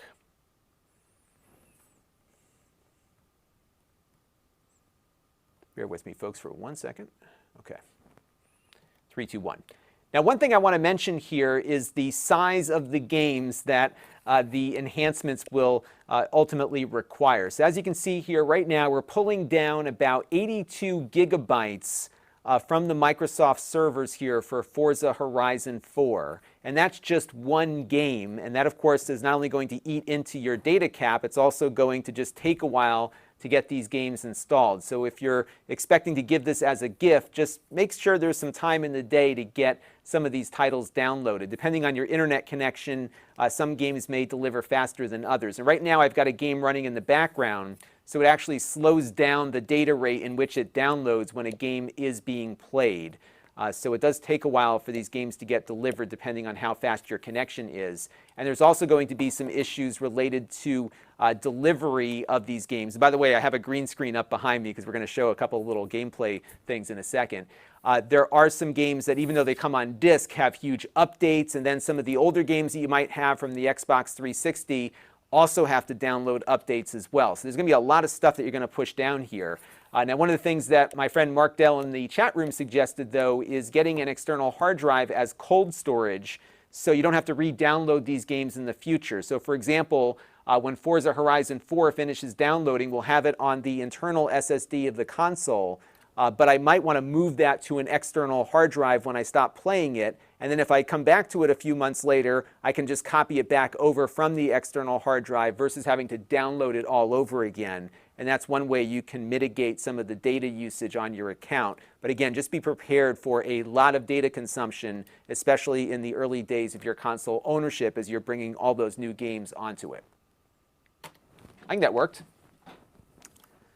Okay. So let's add that to the mix.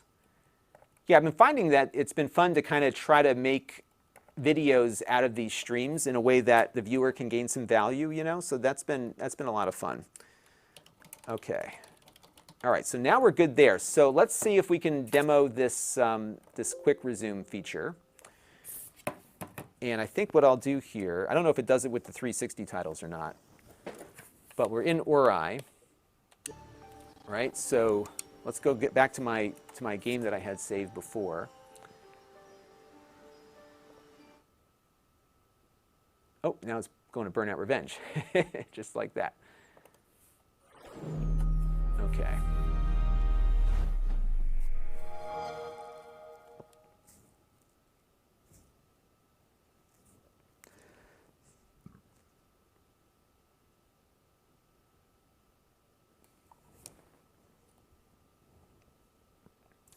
All right, so now what it's doing is it's pulling down. This will be interesting because I have save data from this game stored in the cloud.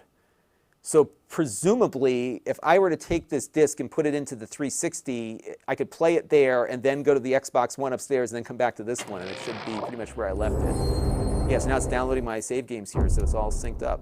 Cool stuff. And I'm going to turn the audio off on this, and the reason is that there's a whole bunch of copyrighted audio. So I will get dinged in a heartbeat on this one, so we're going to turn the audio off. Sorry, everyone. It's just the nature of my life. Okay, so we'll go to player slot 1, load successful. And all right, so let's actually start the game here. I'm just curious to see if this will.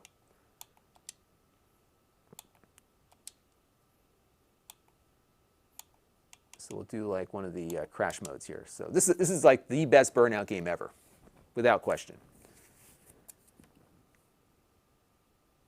All right, Eric Player 2 is here.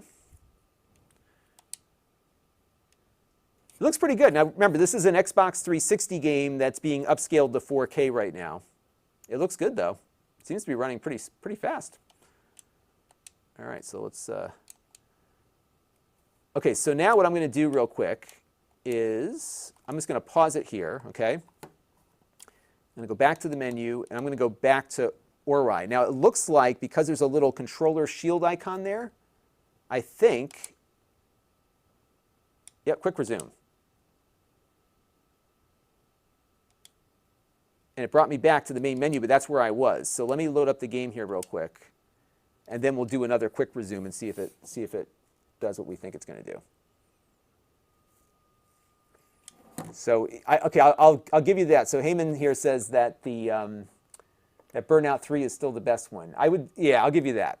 I'll give you that. This is the best one that I can run on my Xbox One. I've tried so hard to get into Burnout Paradise, which by the way is on Game Pass, but the open world thing, it just gets so confusing. I just like to have a track that I can stay on and that's it, right? Okay, so here we've got that one going. So we're going to hit this, and let's go back to Burnout Revenge, and let's see where it drops us. Yeah, it does quick resume. Right where we left off. That is cool. All right, so let's do a little shoot with that, shall we? And you know what I'll do? So we're driving through here. Okay, so let's pick it up from here. 3, 2, 1. Now, one of the cool things you can do when you've got your games installed is use the new Quick Resume feature. So if I hit my Xbox button here with a game running, we've actually got a old Xbox 360 game here going. I'm going to go over to Ori, which I was just playing a second ago, and what will happen here is it's going to do something called Quick Resume that you can see up in the right-hand corner, and it's going to bring me right to where I was leaving off basically when I hit the button before. So it is going to do some syncing of save data, but once this is done, we can pretty much start the game right where we left off, even though I didn't do any saving or quitting or anything else like that. Hopefully it'll do that. I'm just going to cancel that, and that didn't go over too well, did it? Let's try this again. Let's wait for it to sync up. So like I said, if there's a bug, I will find it.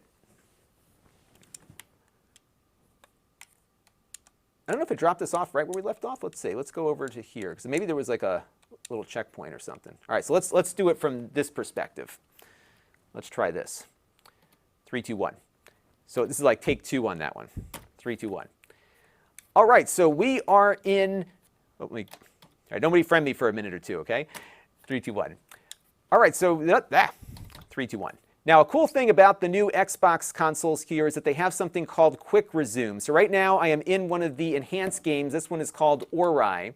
And if I hit the Xbox button here and switch to another game that I've got loaded, you'll see there's a little shield here with a controller. When I click on Burnout Revenge, you'll see here that it's got this thing called Quick Resume at the top of the screen.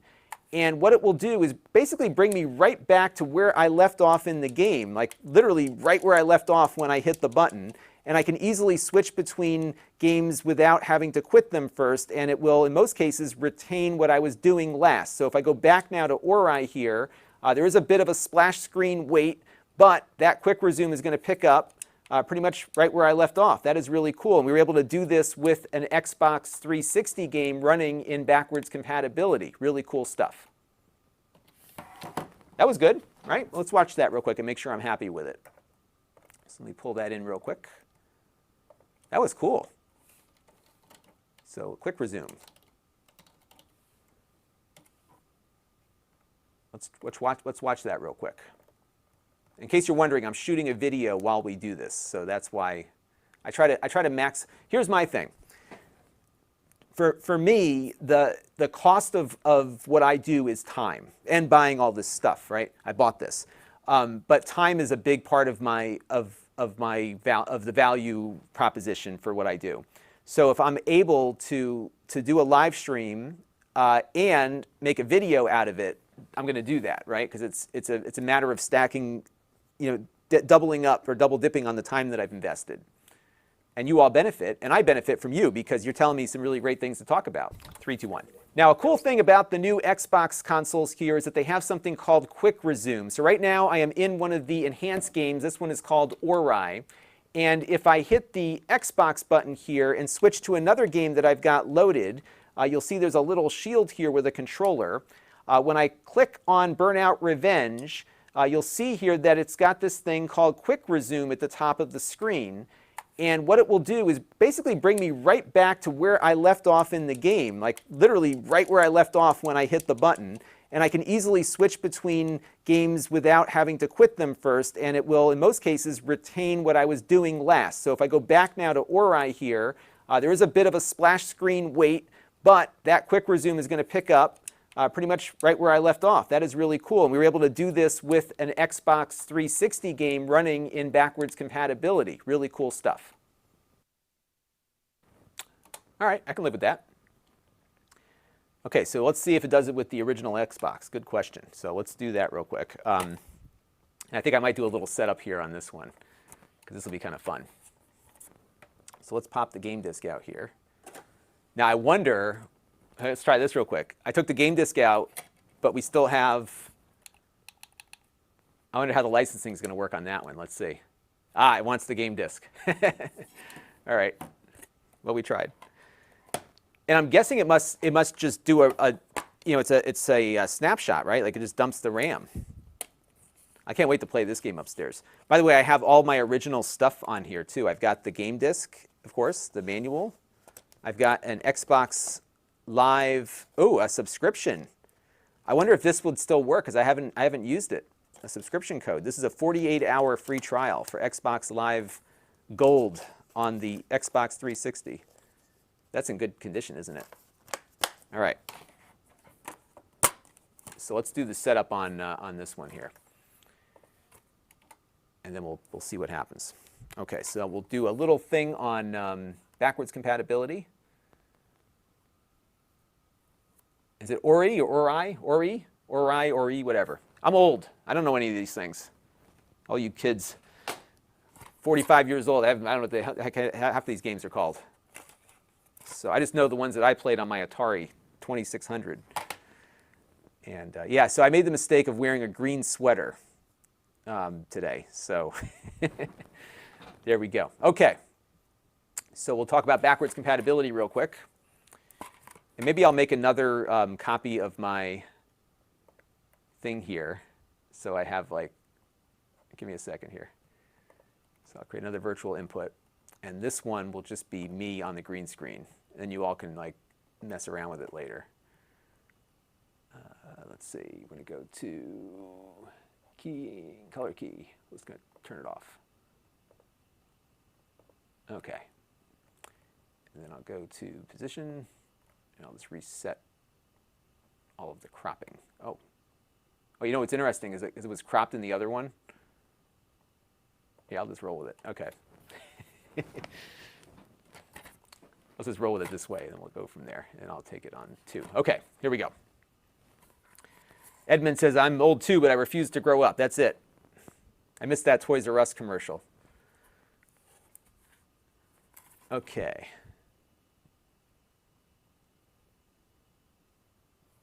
So let's go from here. Okay, Kasama Games wants to know, will this work as a Plex server? It will not. It will not. I suppose if you, I don't think yet. Maybe if you put it in developer mode and do the, but I don't think Plex has a UAP app, so I'm going to say the answer to that is probably no. 3, 2, 1. All right, one last thing to look at today, and that is backwards compatibility. We did see an Xbox 360 game running, but I've got another one here.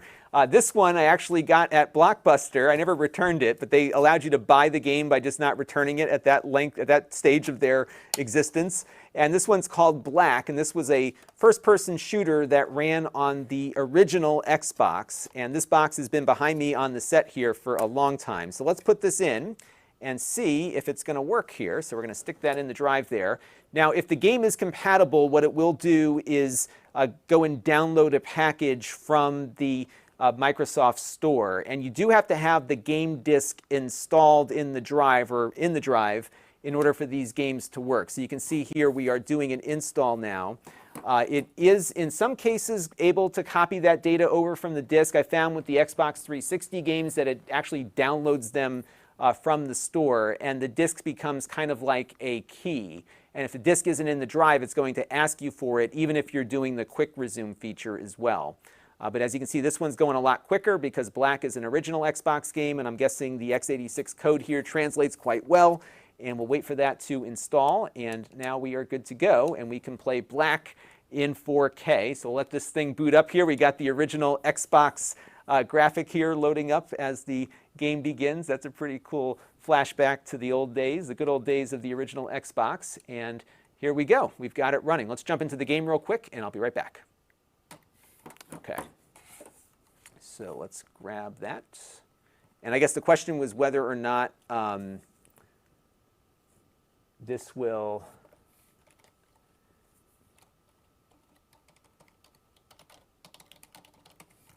let me just watch this real quick and make sure I'm happy with it.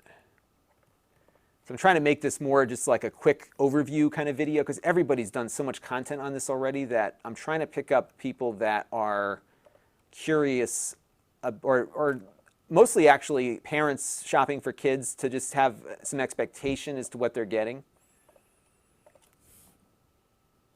3, 2, 1.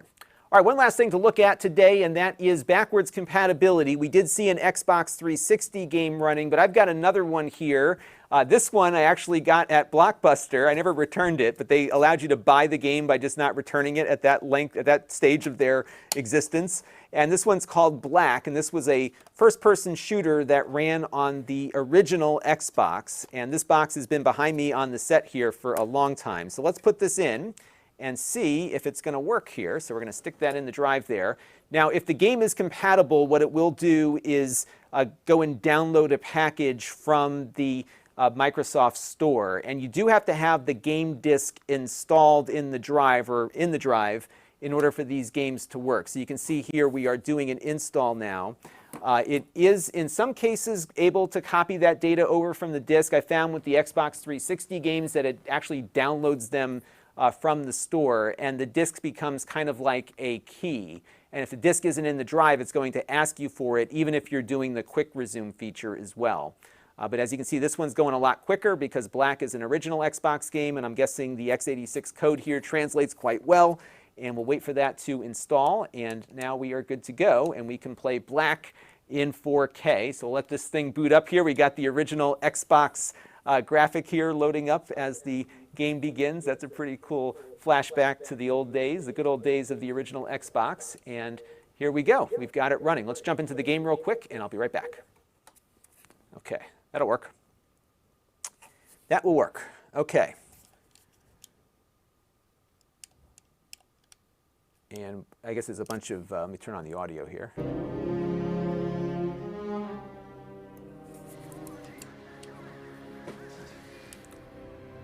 You gotta wait for this stuff to go through the whole routine, I think.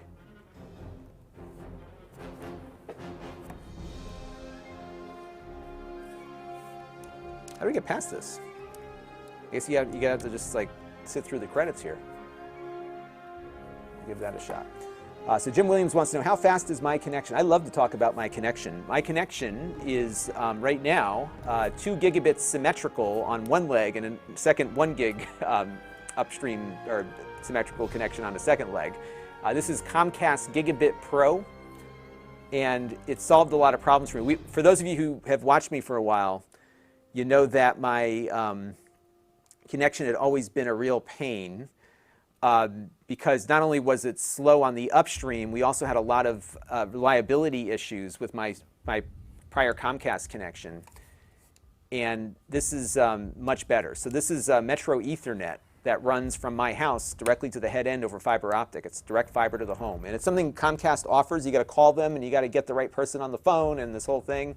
But once you get it going, it's good stuff. And it's been really good for me. I'm just trying to get through this cutscene stuff. It's been really good for me because I have, oh, there it goes. Okay. Now we can play the game. It's been really good for me because the connection's more reliable, first of all, but secondly, it has added an hour to my day easily, in a good way, because my videos that I upload usually would take anywhere from 45 minutes to an hour to upload. Now they take 45 seconds.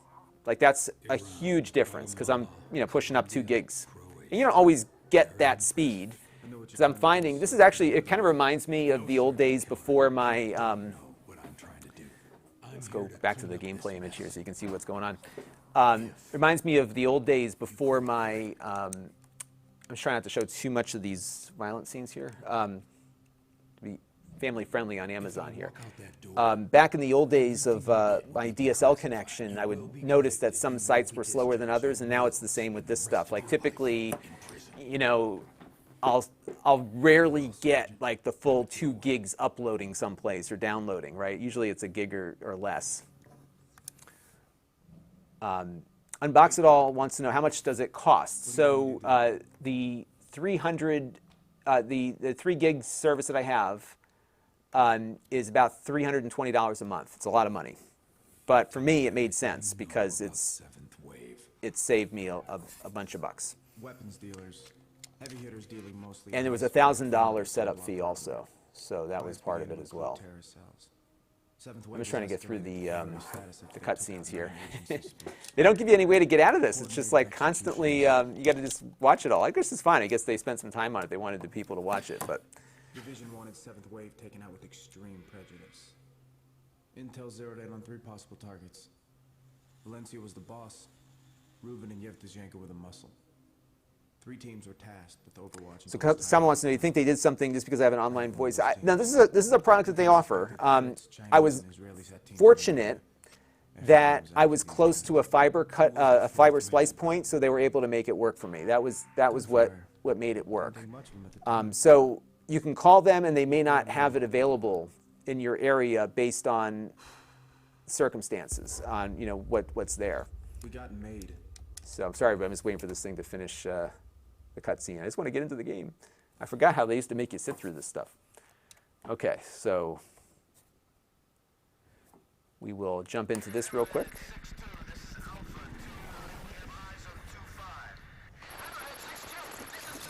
And Metal Jesus has a great new channel. He's a channel called Extras, just like my channel.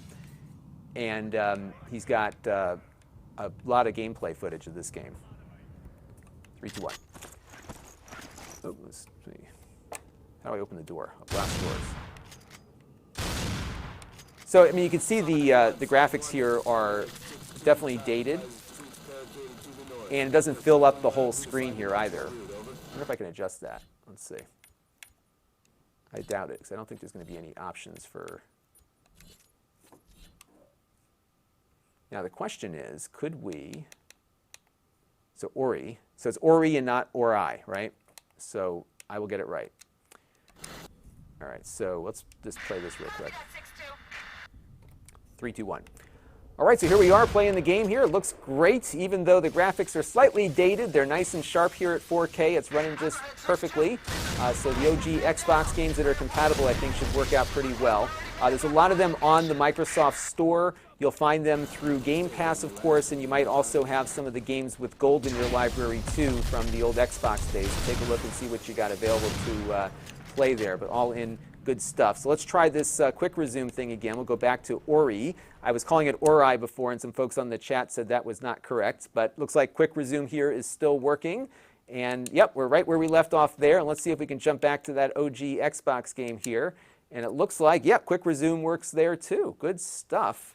And it looks like we're coming back. Perfect. How about that? That is really, really neat. Now, one thing people were wondering about was the fan noise and the heat. And so far, now we haven't really pushed this thing to its limits yet, but it's been very quiet here sitting on the desk. It's not generating all that much heat either. So I think it'll be pretty quiet. It's got a very big fan in there, and the bigger the fan, the more air it can move at a slower speed, and I think that's why it's not all that noisy. So it's definitely not as noisy as my original Xbox One console, and it's certainly a lot quieter than my Xbox 360 was as well. So far so good on that. And let me know what you would like to see in an upcoming video about the new console here. There's been a lot of reviews online, so I'd love to be able to answer questions of things that haven't been effectively answered yet on other channels. So let me know what we should do with this thing in the future. We'll definitely be doing more with it as new items come out to use with it. So stay tuned. We'll have a lot more on the Xbox Series X to come. That's going to do it for now. Until next time, this is Lon.TV. Thanks for watching. All right. That was good. I think. So what'd you all think of that? I think that was a good take. We could watch it again just to make sure. And we'll pull that up real quick.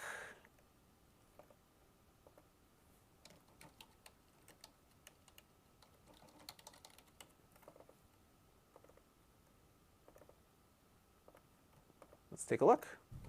3, 2, 1. All right, so here we are playing the game here. It looks great, even though the graphics are slightly dated. They're nice and sharp here at 4K. It's running just perfectly. So the OG Xbox games that are compatible, I think, should work out pretty well. There's a lot of them on the Microsoft Store. You'll find them through Game Pass, of course, and you might also have some of the games with gold in your library, too, from the old Xbox days. So take a look and see what you got available to play there, but all in good stuff. So let's try this quick resume thing again. We'll go back to Ori. I was calling it Ori before, and some folks on the chat said that was not correct, but looks like quick resume here is still working. And yep, we're right where we left off there. And let's see if we can jump back to that OG Xbox game here. And it looks like, yep, quick resume works there too. Good stuff. And it looks like we're coming back. Perfect. How about that? That is really, really neat. Okay. So there you go. So someone's asking about PS5. Yeah, I haven't looked for the PS5 yet. You know, part of the thing is I've been using the Xbox here for so long, you're going back to the OG Xbox, that I've got such a library built up. I got, you know, like Black I've had from in this Blockbuster case forever, right? So I just took the game out. It's still playing. I wonder if, ooh, that's interesting. Let's see what happens here. If I go to continue, so the disc is out. Let's see if I can trick it. Yeah, it's still playing, even though I have the disc out. Because remember, it's installing the whole thing on the hard drive.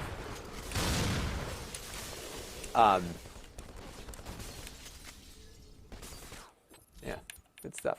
All right, so we'll quit. All right. So I just have such like a library, and again, I really found a lot of value with, you know, with the Game Pass, that I've been very happy with the thing there.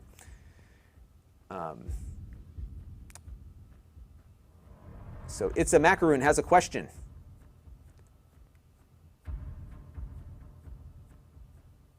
Keep them coming. Keep the questions coming, and Unbox It All enjoyed the video. Good. Yeah, no, I think it'll be fun. Yeah, I think I might record a second outro, because on Amazon, I can't, on the recorded videos, they don't like me to reference leaving comments because they can't leave comments on Amazon. So let me just check one thing real quick here. Future, we'll definitely be doing more with it, as in an upcoming video about the new console here. There's been a lot of console, and it's certainly a lot quieter than my Xbox 360 was as well. So far, so good on that.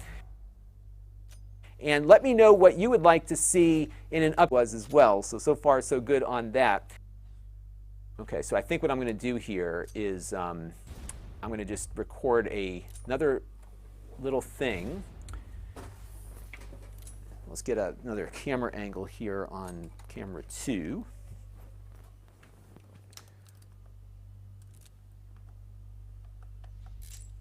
It's going to do one of these kind of shots. And it's a little out of focus, so let's zoom out just a tad here. There we go. It's a nice looking console. I kind of like this concaved thing up top there. Wonder if I can get a view of the fan. Now you can see the fan spinning. Here, want to see that?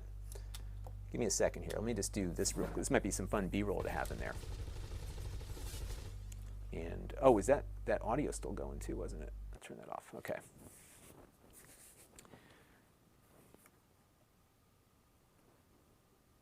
All right, so we're going to just do a quick little, like, on that. So I'll say on that, and then I'll just say, because then I get into like leave me the comment.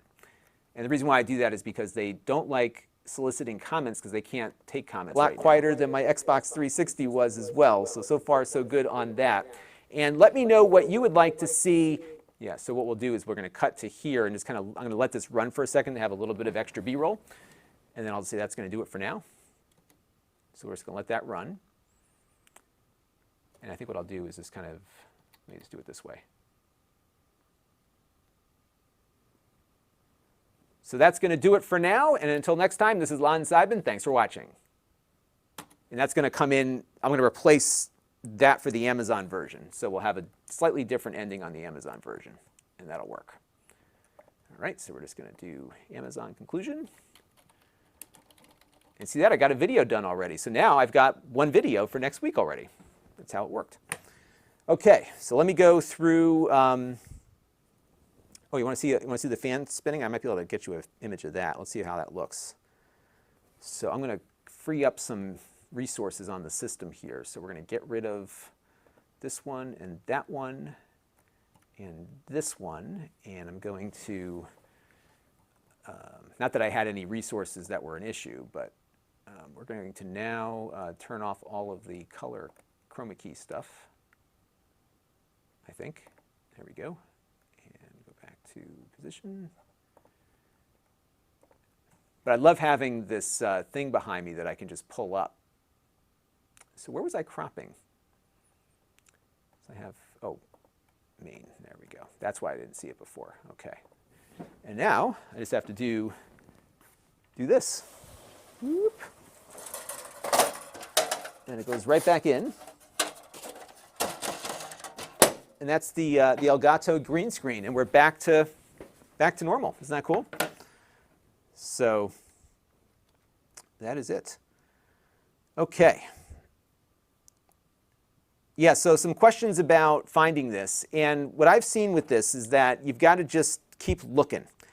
And do not, I really, like, I didn't go to a scalper. I bought this legit. And I think what you might want to look for are some of the bundle deals that are out there. And you pay, like I said, you pay more, but you get stuff with it. So you're paying extra, but you're actually getting stuff. There's value there. So that might be worth taking a look at. Let's take a look and see if we can get an overhead. Look at that. It's got like, oh, it's just the plastic. So here, let me show you. So you can see that fan spinning in there. I might just record that for some B-roll.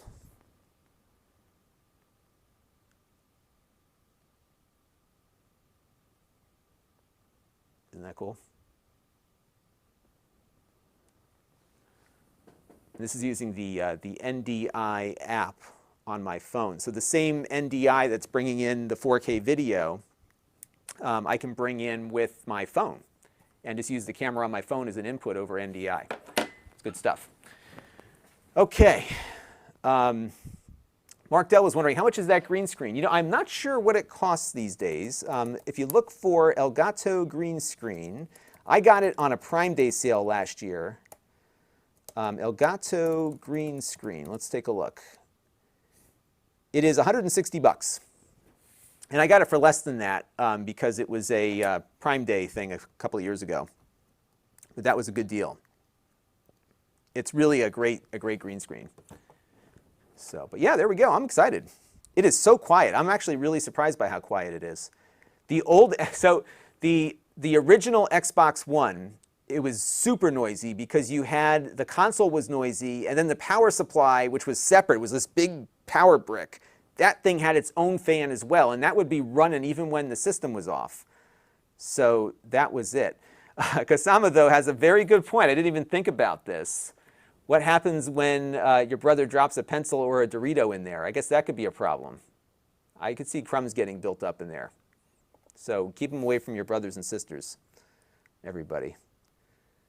But yeah, I think Amazon gets these things. Everybody gets them. It's just it's just hard to track them down. All right, I think we're good there. Forza is still installing because we were playing some other games on there, but we'll have to play some more later because I've got to go take the dog out for a walk and get ready for the kids to come back home. But I'm pretty happy with this thing. I think it's a nice system. I love the Game Pass, so I'm going to hook this thing up to my OLED upstairs and see what we've got. Yeah, a lot of comments about people dropping stuff on the top of it. I could totally see that happening. Although I think what could work here is if you put it in the horizontal configuration, because it can sit up this way or this way. So if you do it like that, it would take a lot of, you'd have to really want to get it in the side of it there. So it is, it's a big rectangle. So you're not going to, it's not as, the Series X I thought was probably their nicest design console because it was packing a lot of power into a very compact thing. I think it was actually smaller than the S was, size-wise. Edman's wondering, would an external disc player work on the USB port? No, I don't think so. I think you have to use the internal disc player. That is it. Mark Dell wants to know, can you put a monitor on top of it? You sure could. It would be a little wobbly, but I could totally put the monitor on top of that because there's no vents up there. So you could definitely do that. Just don't knock it off because it'll easily fall off. Not a lot of surface area there. So there you go. Yeah, the scalping has become a real issue. And like I said, I was not going to reward a scalper. I was eager to get one just so I'd have something to talk about on the channel. But for me, I just know that I'm not going to do very well with this as a video, just because so many other people do this stuff. So I'm kind of like doing what we shot today was just like, here's how you set it up, some things to look out for, some things to be aware of, kind of warning moms and dads about some things to be prepared for. And it looks like it's drawing the air in through the back here, and then it goes up the top, so I can feel a little bit of cool air flowing through there. Mark Dell wants to know, that's a good question, can you plug a webcam in and use it for Skype? I don't know. I have a webcam upstairs. I guess we could plug it in real quick. All right, talk amongst yourselves real quick. I'll go find my webcam and we'll see if it works.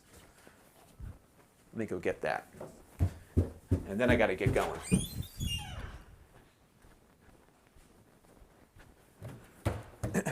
So I'm going to run upstairs here real quick. Oh, the dog let herself in and left the door wide open. It's a good thing that I paid the heating bill here. Let me just close that up. So the dog knows how to open the door on the porch where she likes to sit, but she doesn't know how to shut it. And then she comes in, and then I don't know that she comes in. And, it becomes this whole thing. So let's go upstairs here and get the webcam. And so I've got like this Logitech webcam. This is their C something or other. This is like 8 or 9 years old, but it has been my lifeline to the world for all of my non-YouTube stuff. Sometimes I do my setup when I go on conference calls, but usually I go upstairs just because it's more comfortable for evening meetings and stuff. Okay, so here we go. Let's plug this in. So this is a Logitech C920. And we'll plug it in here and see what happens. All right, so it's plugged in. And now I got to see if I can find Skype on here. Oops, the wrong button. So my apps, we'll go to Skype. Let me install it. It's funny, it says you have to, you can play Skype. Okay, yeah, I've got a wireless mic.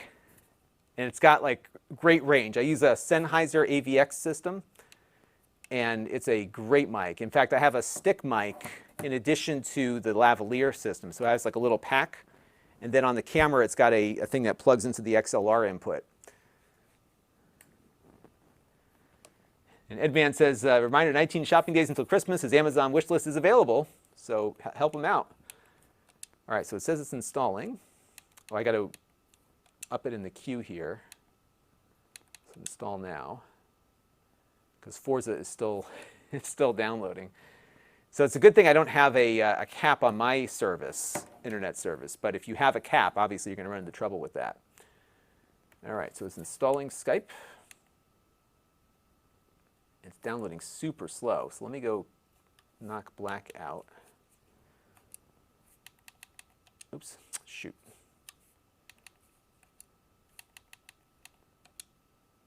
And I guess that little shield icon does not mean what I thought it means.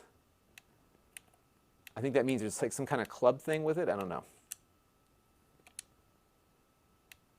All right, so we're waiting for Skype. So what's odd here is that Skype, look how slow it's like downloading at 5 megabits per second. That's horrible.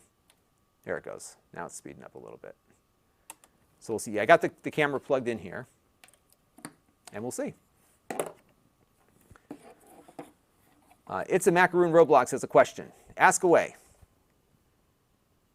And there's a definite delay here. So if you have a question, ask, and I will try to answer, or somebody else in the chat will help. Will try to answer too. And we'll go from there. All right. Skype is almost done here.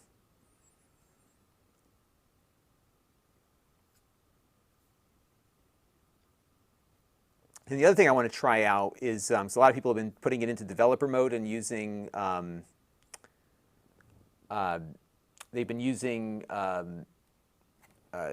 RetroArch. There's a UAP app for RetroArch. Got a question here from Nethead. Sorry, I've been missing so many chats here, everybody. Nethead was wondering, is it a fan on the top or an exhaust? So the exhaust is definitely on the top, but it intakes through the side, or the back on the side here.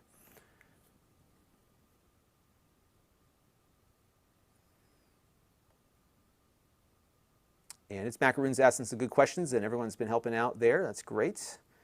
Some discussion about scalping. Yeah, you know, scalping has been a real issue with this system, although it's always been like that.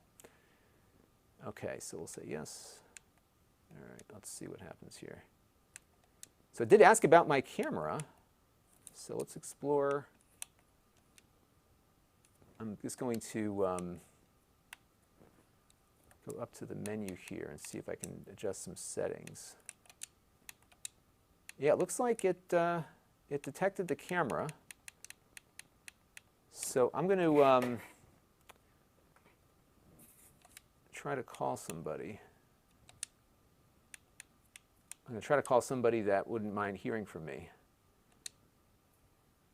I'm going to call myself maybe. Let's see. Give me 1 second here.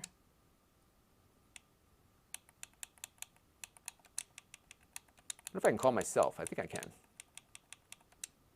I think I can because so I was looking to see if there was a way to like just like test the camera so we can make sure that it worked.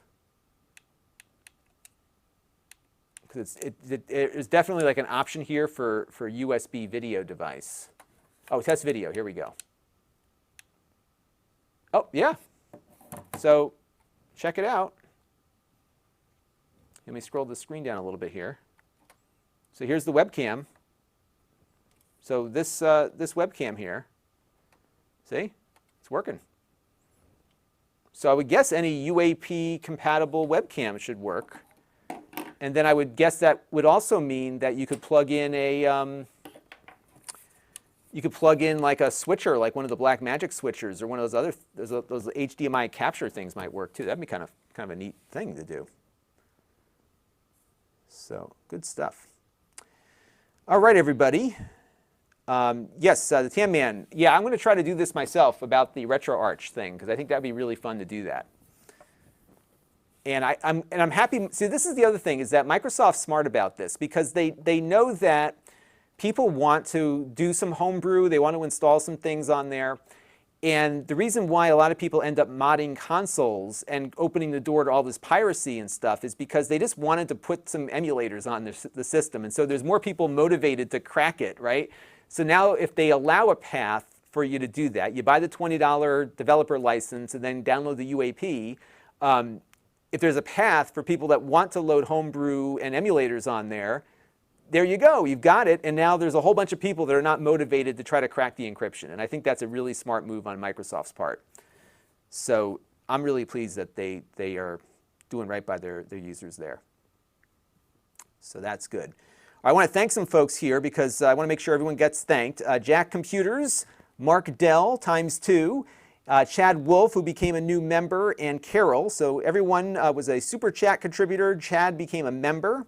So I want to thank you all for your support today. This was a fun little quick video I was putting together, and it was good to do that. And yeah, it was cool that camera worked. I was surprised that worked. I would love to be able to boot Windows up on this. I think this would be an awesome little Windows PC, wouldn't it? they're super powerful, these consoles. Even the series, the Xbox One S or X was pretty beefy. So for the price point, $400 or $500, this would be a killer PC. It's really good.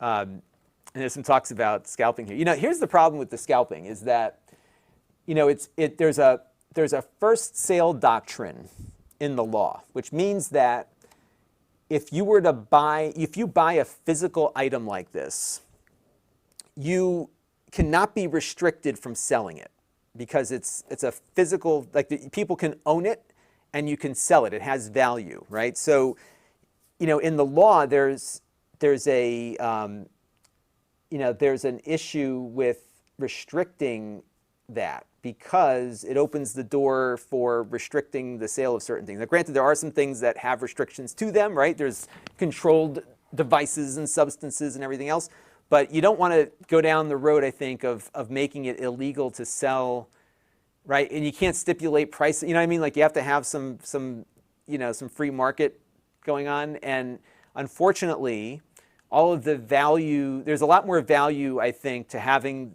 the freedom to sell any of your property.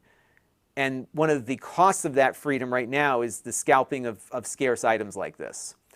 And I think the best way to combat it is not to buy from scalpers. And most of you who don't like scalpers, like myself, like I refused to pay a scalper. I bought this retail. I just kept working on it until I found one and got through the order process.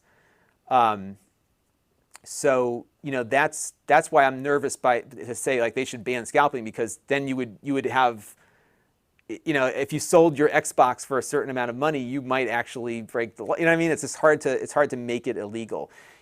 Although I will say this, eBay, and they haven't done it this year, but when the Switch came out, they were guaranteeing you a certain sale price, and if you were short of that sale, they would make up the difference. And that to me felt like market manipulation and was almost promoting scalping. That I thought was wrong. So I am not scalping this. It is going to stay here in the house and I'm going to use it. So that is how we're going to do it.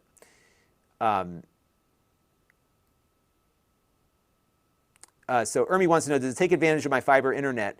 Yes, so we were seeing earlier that it was downloading at about 700 megabits. So it definitely was taking advantage of it. Now the Ethernet on this is only 1 gig. And I don't have an extra 2 gig module right now to know if it's going to work over the USB network adapters, but it was getting close to the gig, but not all the way there. When you're playing a game, it slows down the download process.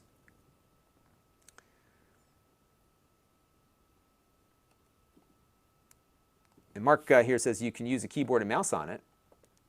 So yeah, I mean, can you imagine? This thing would be an awesome little hypervisor. Yeah, I mean, that's what I mean. These things there's so much potential in this box that I would love for them to let us do more with it.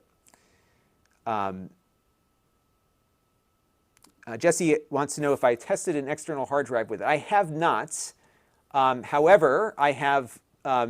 I was right before I came down here, I was listening to the Major Nelson podcast from Xbox, and he said that not only does the external hard drives work on this, but if you had an external hard drive connected to your Xbox One console, the old version, and you plug it into this one, it will carry over everything, provided it's on the same account. So it should be pretty friendly towards external hard drives.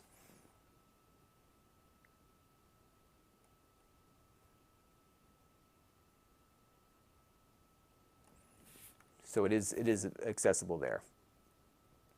So I would say if you're looking for to try to find one of these, check out those stock tracking websites, those retail stock trackers. And there's a couple of them. So I was like keeping an eye on everything, and I had one that would like send me Telegram messages whenever there was one that opened up. And again, what I would do is look for the retailers that are selling bundles also, because a bundle, again, costs more, but you're paying more, but you're getting more. So I think I have like 2 games and a couple of gift cards that were part of the bundle on this one.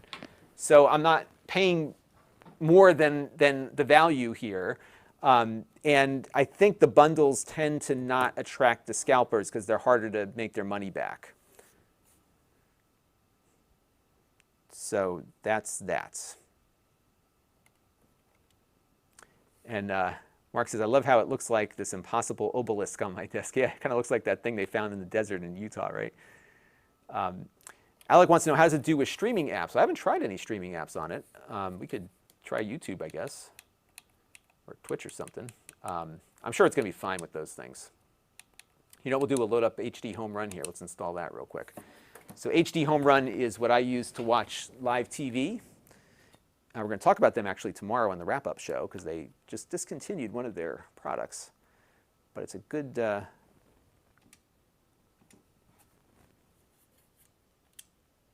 find it, install. There we go. Bump it up the queue here. Oops.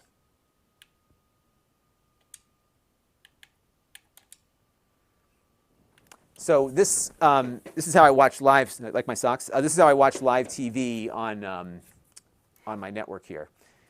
And this is a UAP app. And so what it'll do here is it's going to find all of my stuff here on the network. And let's go. Oh, we got to not have soccer on screen. Hang on, sorry. That's going to totally get me dinged. The soccer people, like, they ding you like that. It's crazy. So this is my DVR. Here, let me go find something live that I can watch that won't get me in trouble. And this is coming in over my cable system, but it's the same kind of thing. So let me go find something that I can watch safely. So I'll pull up, oh my goodness, there's football and all sorts of stuff going on right now. Let's see. Here's one that looks safe. New England.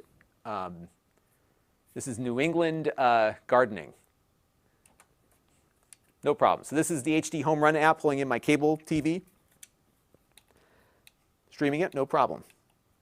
And it looks like it's deinterlacing properly as well, so that's good. And I can pull in my public access station here. It's a local cable channel. Hey, I know that guy. That was my high school principal, I think. I think it looks like him. So yeah, good stuff. That works fine. Yeah, so you know, I've never considered these things good at Plex, and this is something that Kusama is asking about. And here's my problem with Plex on these. Because of Microsoft's restrictions, you can't get the HDR working properly or the lossless audio. And to me, that was a deal breaker right there.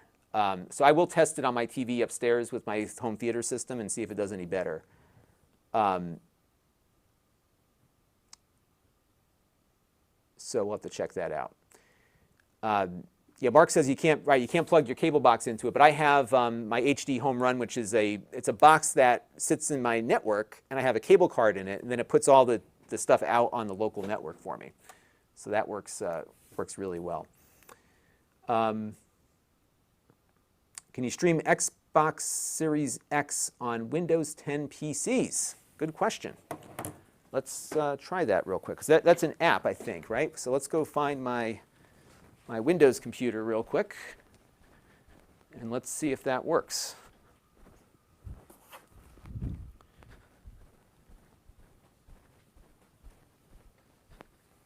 And this is like the last thing, because I gotta run here in a minute, folks. Ugh, because my wife's coming home soon. I've got like a limited window. Oh, you know what? Another thing, I didn't point this out on the unboxing, but the Xbox One controller now has a USB-C connection and not a micro USB like the old ones had. So that's a new development. All right, so let's boot up my little Windows computer here and take a look and see. I would imagine it does do streaming. So we'll see what happens. This, by the way, is a Surface Laptop Go.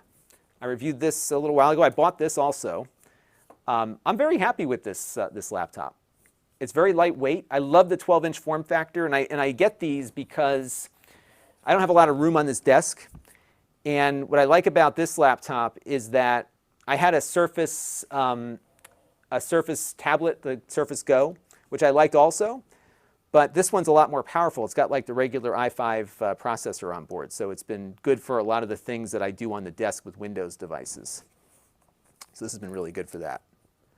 All right, so let's grab the Xbox app here. Let's turn the Wi-Fi back on. Bear with me for 1 second here. You know what? I don't think I've ever connected this thing to my Wi-Fi. I think I've just been plugging it into Ethernet the whole time I've owned it. Give it a second here.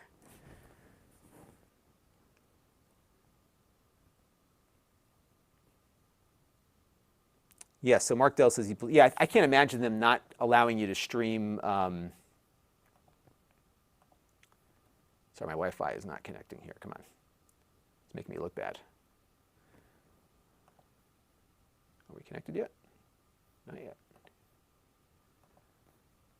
What is going on here?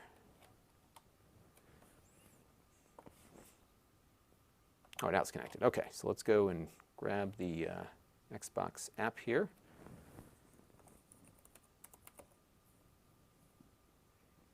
And I think it's just the regular Xbox app, right? That's all I need for this.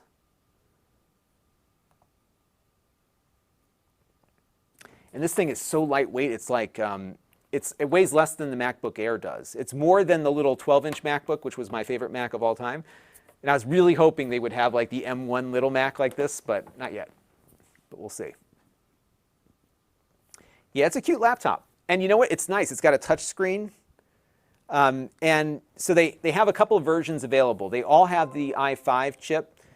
The one you want is like the mid-range one. It's about $600, I think. So it's a little on the pricier side, but it's, you know, it's a Surface device. But it's nice. Like, I was not a big fan of their Surface laptop. I just didn't think it was competitive. But there's not a lot of people making these smaller laptops that are really suited well for this kind of thing. All right, why do I have two usernames on this? That doesn't make sense to me. Hang on a second. Let me. Oh, you know what? I think this might be my other profile. Hang on. I think, did Jake test this one? I can't remember.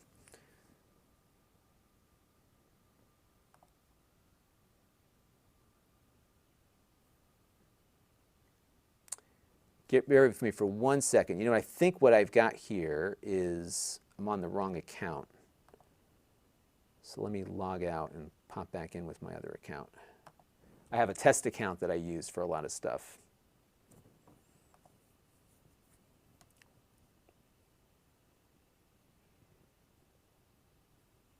Here we go, switch accounts. Yeah, I got to go through my whole login procedure here, so bear with me for 1 second, folks. Because it has to be on the same account as your other thing. Enter my two-factor code here, and we'll do that.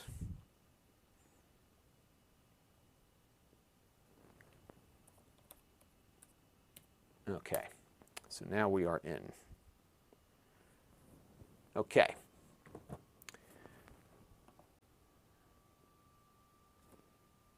Yeah, I forgot that I had this one on my other test account.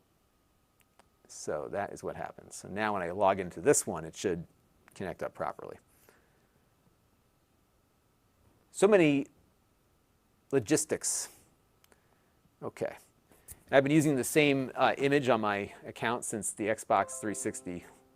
Actually, no, I think it goes back to the original Xbox. Okay, so now, let's see here. I'm just looking through to see if I can stream this thing. Snap needs some gaming services needed for some games. Okay, so we have to install something else as well. Okay.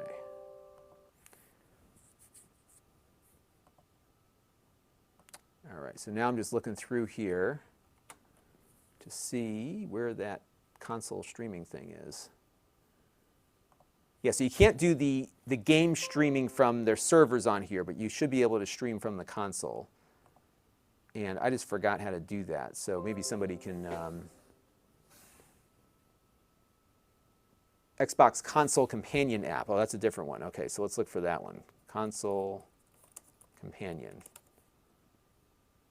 Oh, here it is. Okay, it's a separate app. So let's get that one real quick. Okay, so that's loading up. And now there's a new Xbox app for... See, this is how they confuse you. They've got like a million different apps here. So Console Companion. Working on a new Xbox app for your PC. We're excited for you to check it out.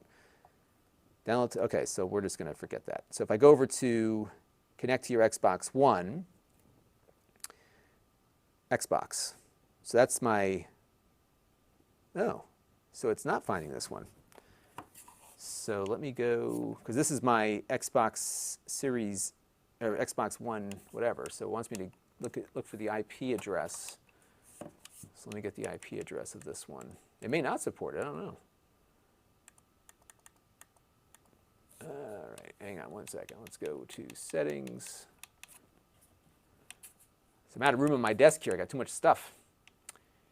Where is the settings? And they keep changing stuff. You know, this is what happens when you get old like me. You can't find anything. I had settings on here initially. Where did the settings go? I can go into here. I'll go up here. I have to go home maybe. I am home.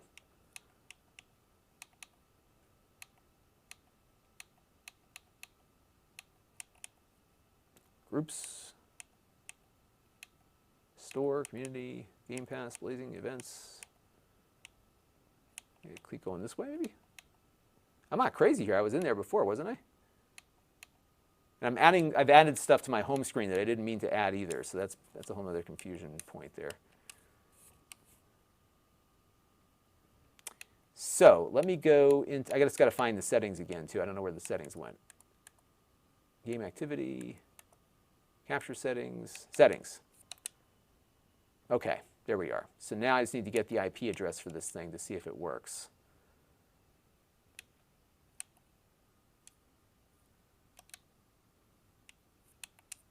And it's not telling me.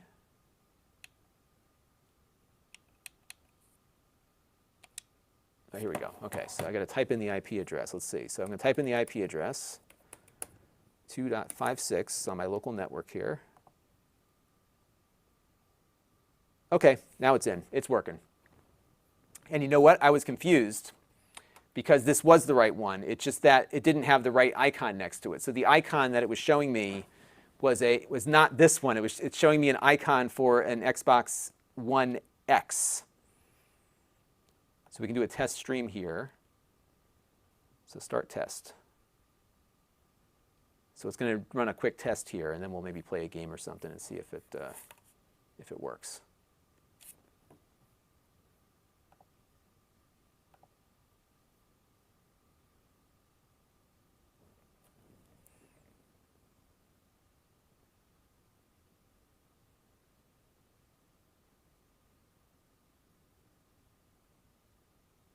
Oh, so Mark answers the question. So I shouldn't have even bothered here. Streaming to Xbox console Windows 10 is available only on Xbox One generation consoles. Okay, so there you go. So the answer is no. Thank you, Mark. I should have looked in the chat earlier. Okay. And then Ermi says here, FYI, go into settings and account and sign in, then security and uncheck show. Okay, I should do that also. Right, so it is showing my email on the home screen here. I'm not worried about that because I have a lot of two-factor on here, but I think I would like to turn that off. That's a good, so account, sign in, and we're going to turn that off. Show on home. Okay, there we go. Good. Perfect. Okay. Well, that is it. Yeah, this is my internal IP, so I'm not worried about that. Okay, so that is that. So I think we're going to have to come back to some of these topics, but it looks like it does seem to work pretty good. All right. Well, I am going to call it an afternoon. I think we had a lot of good experimenting with this new console. I'm going to be doing more with it as time goes on. We're going to hit the power button here. Let's see what happens. So now, so remember, I put mine into the power saving mode. So it's going to kind of shut down, which means it'll take longer for it to come back on. But that's okay. So there you go. All right. Okay, everybody. Well, I am going to call it an evening. Thank you all for tuning in. It was a pleasure to have you all helping me out. I thank everybody for their support. And again, I want to give a couple of thanks here for our super chatters, Jack, Mark again, and Carol and Chad Wolf, who became a member this evening. So thank you all. And we're going to be back tomorrow with the weekly wrap-up video. I got to get that ready this evening. So more to come. The kids just got home. Perfect timing. So I'm going to go help with dinner, and I will catch you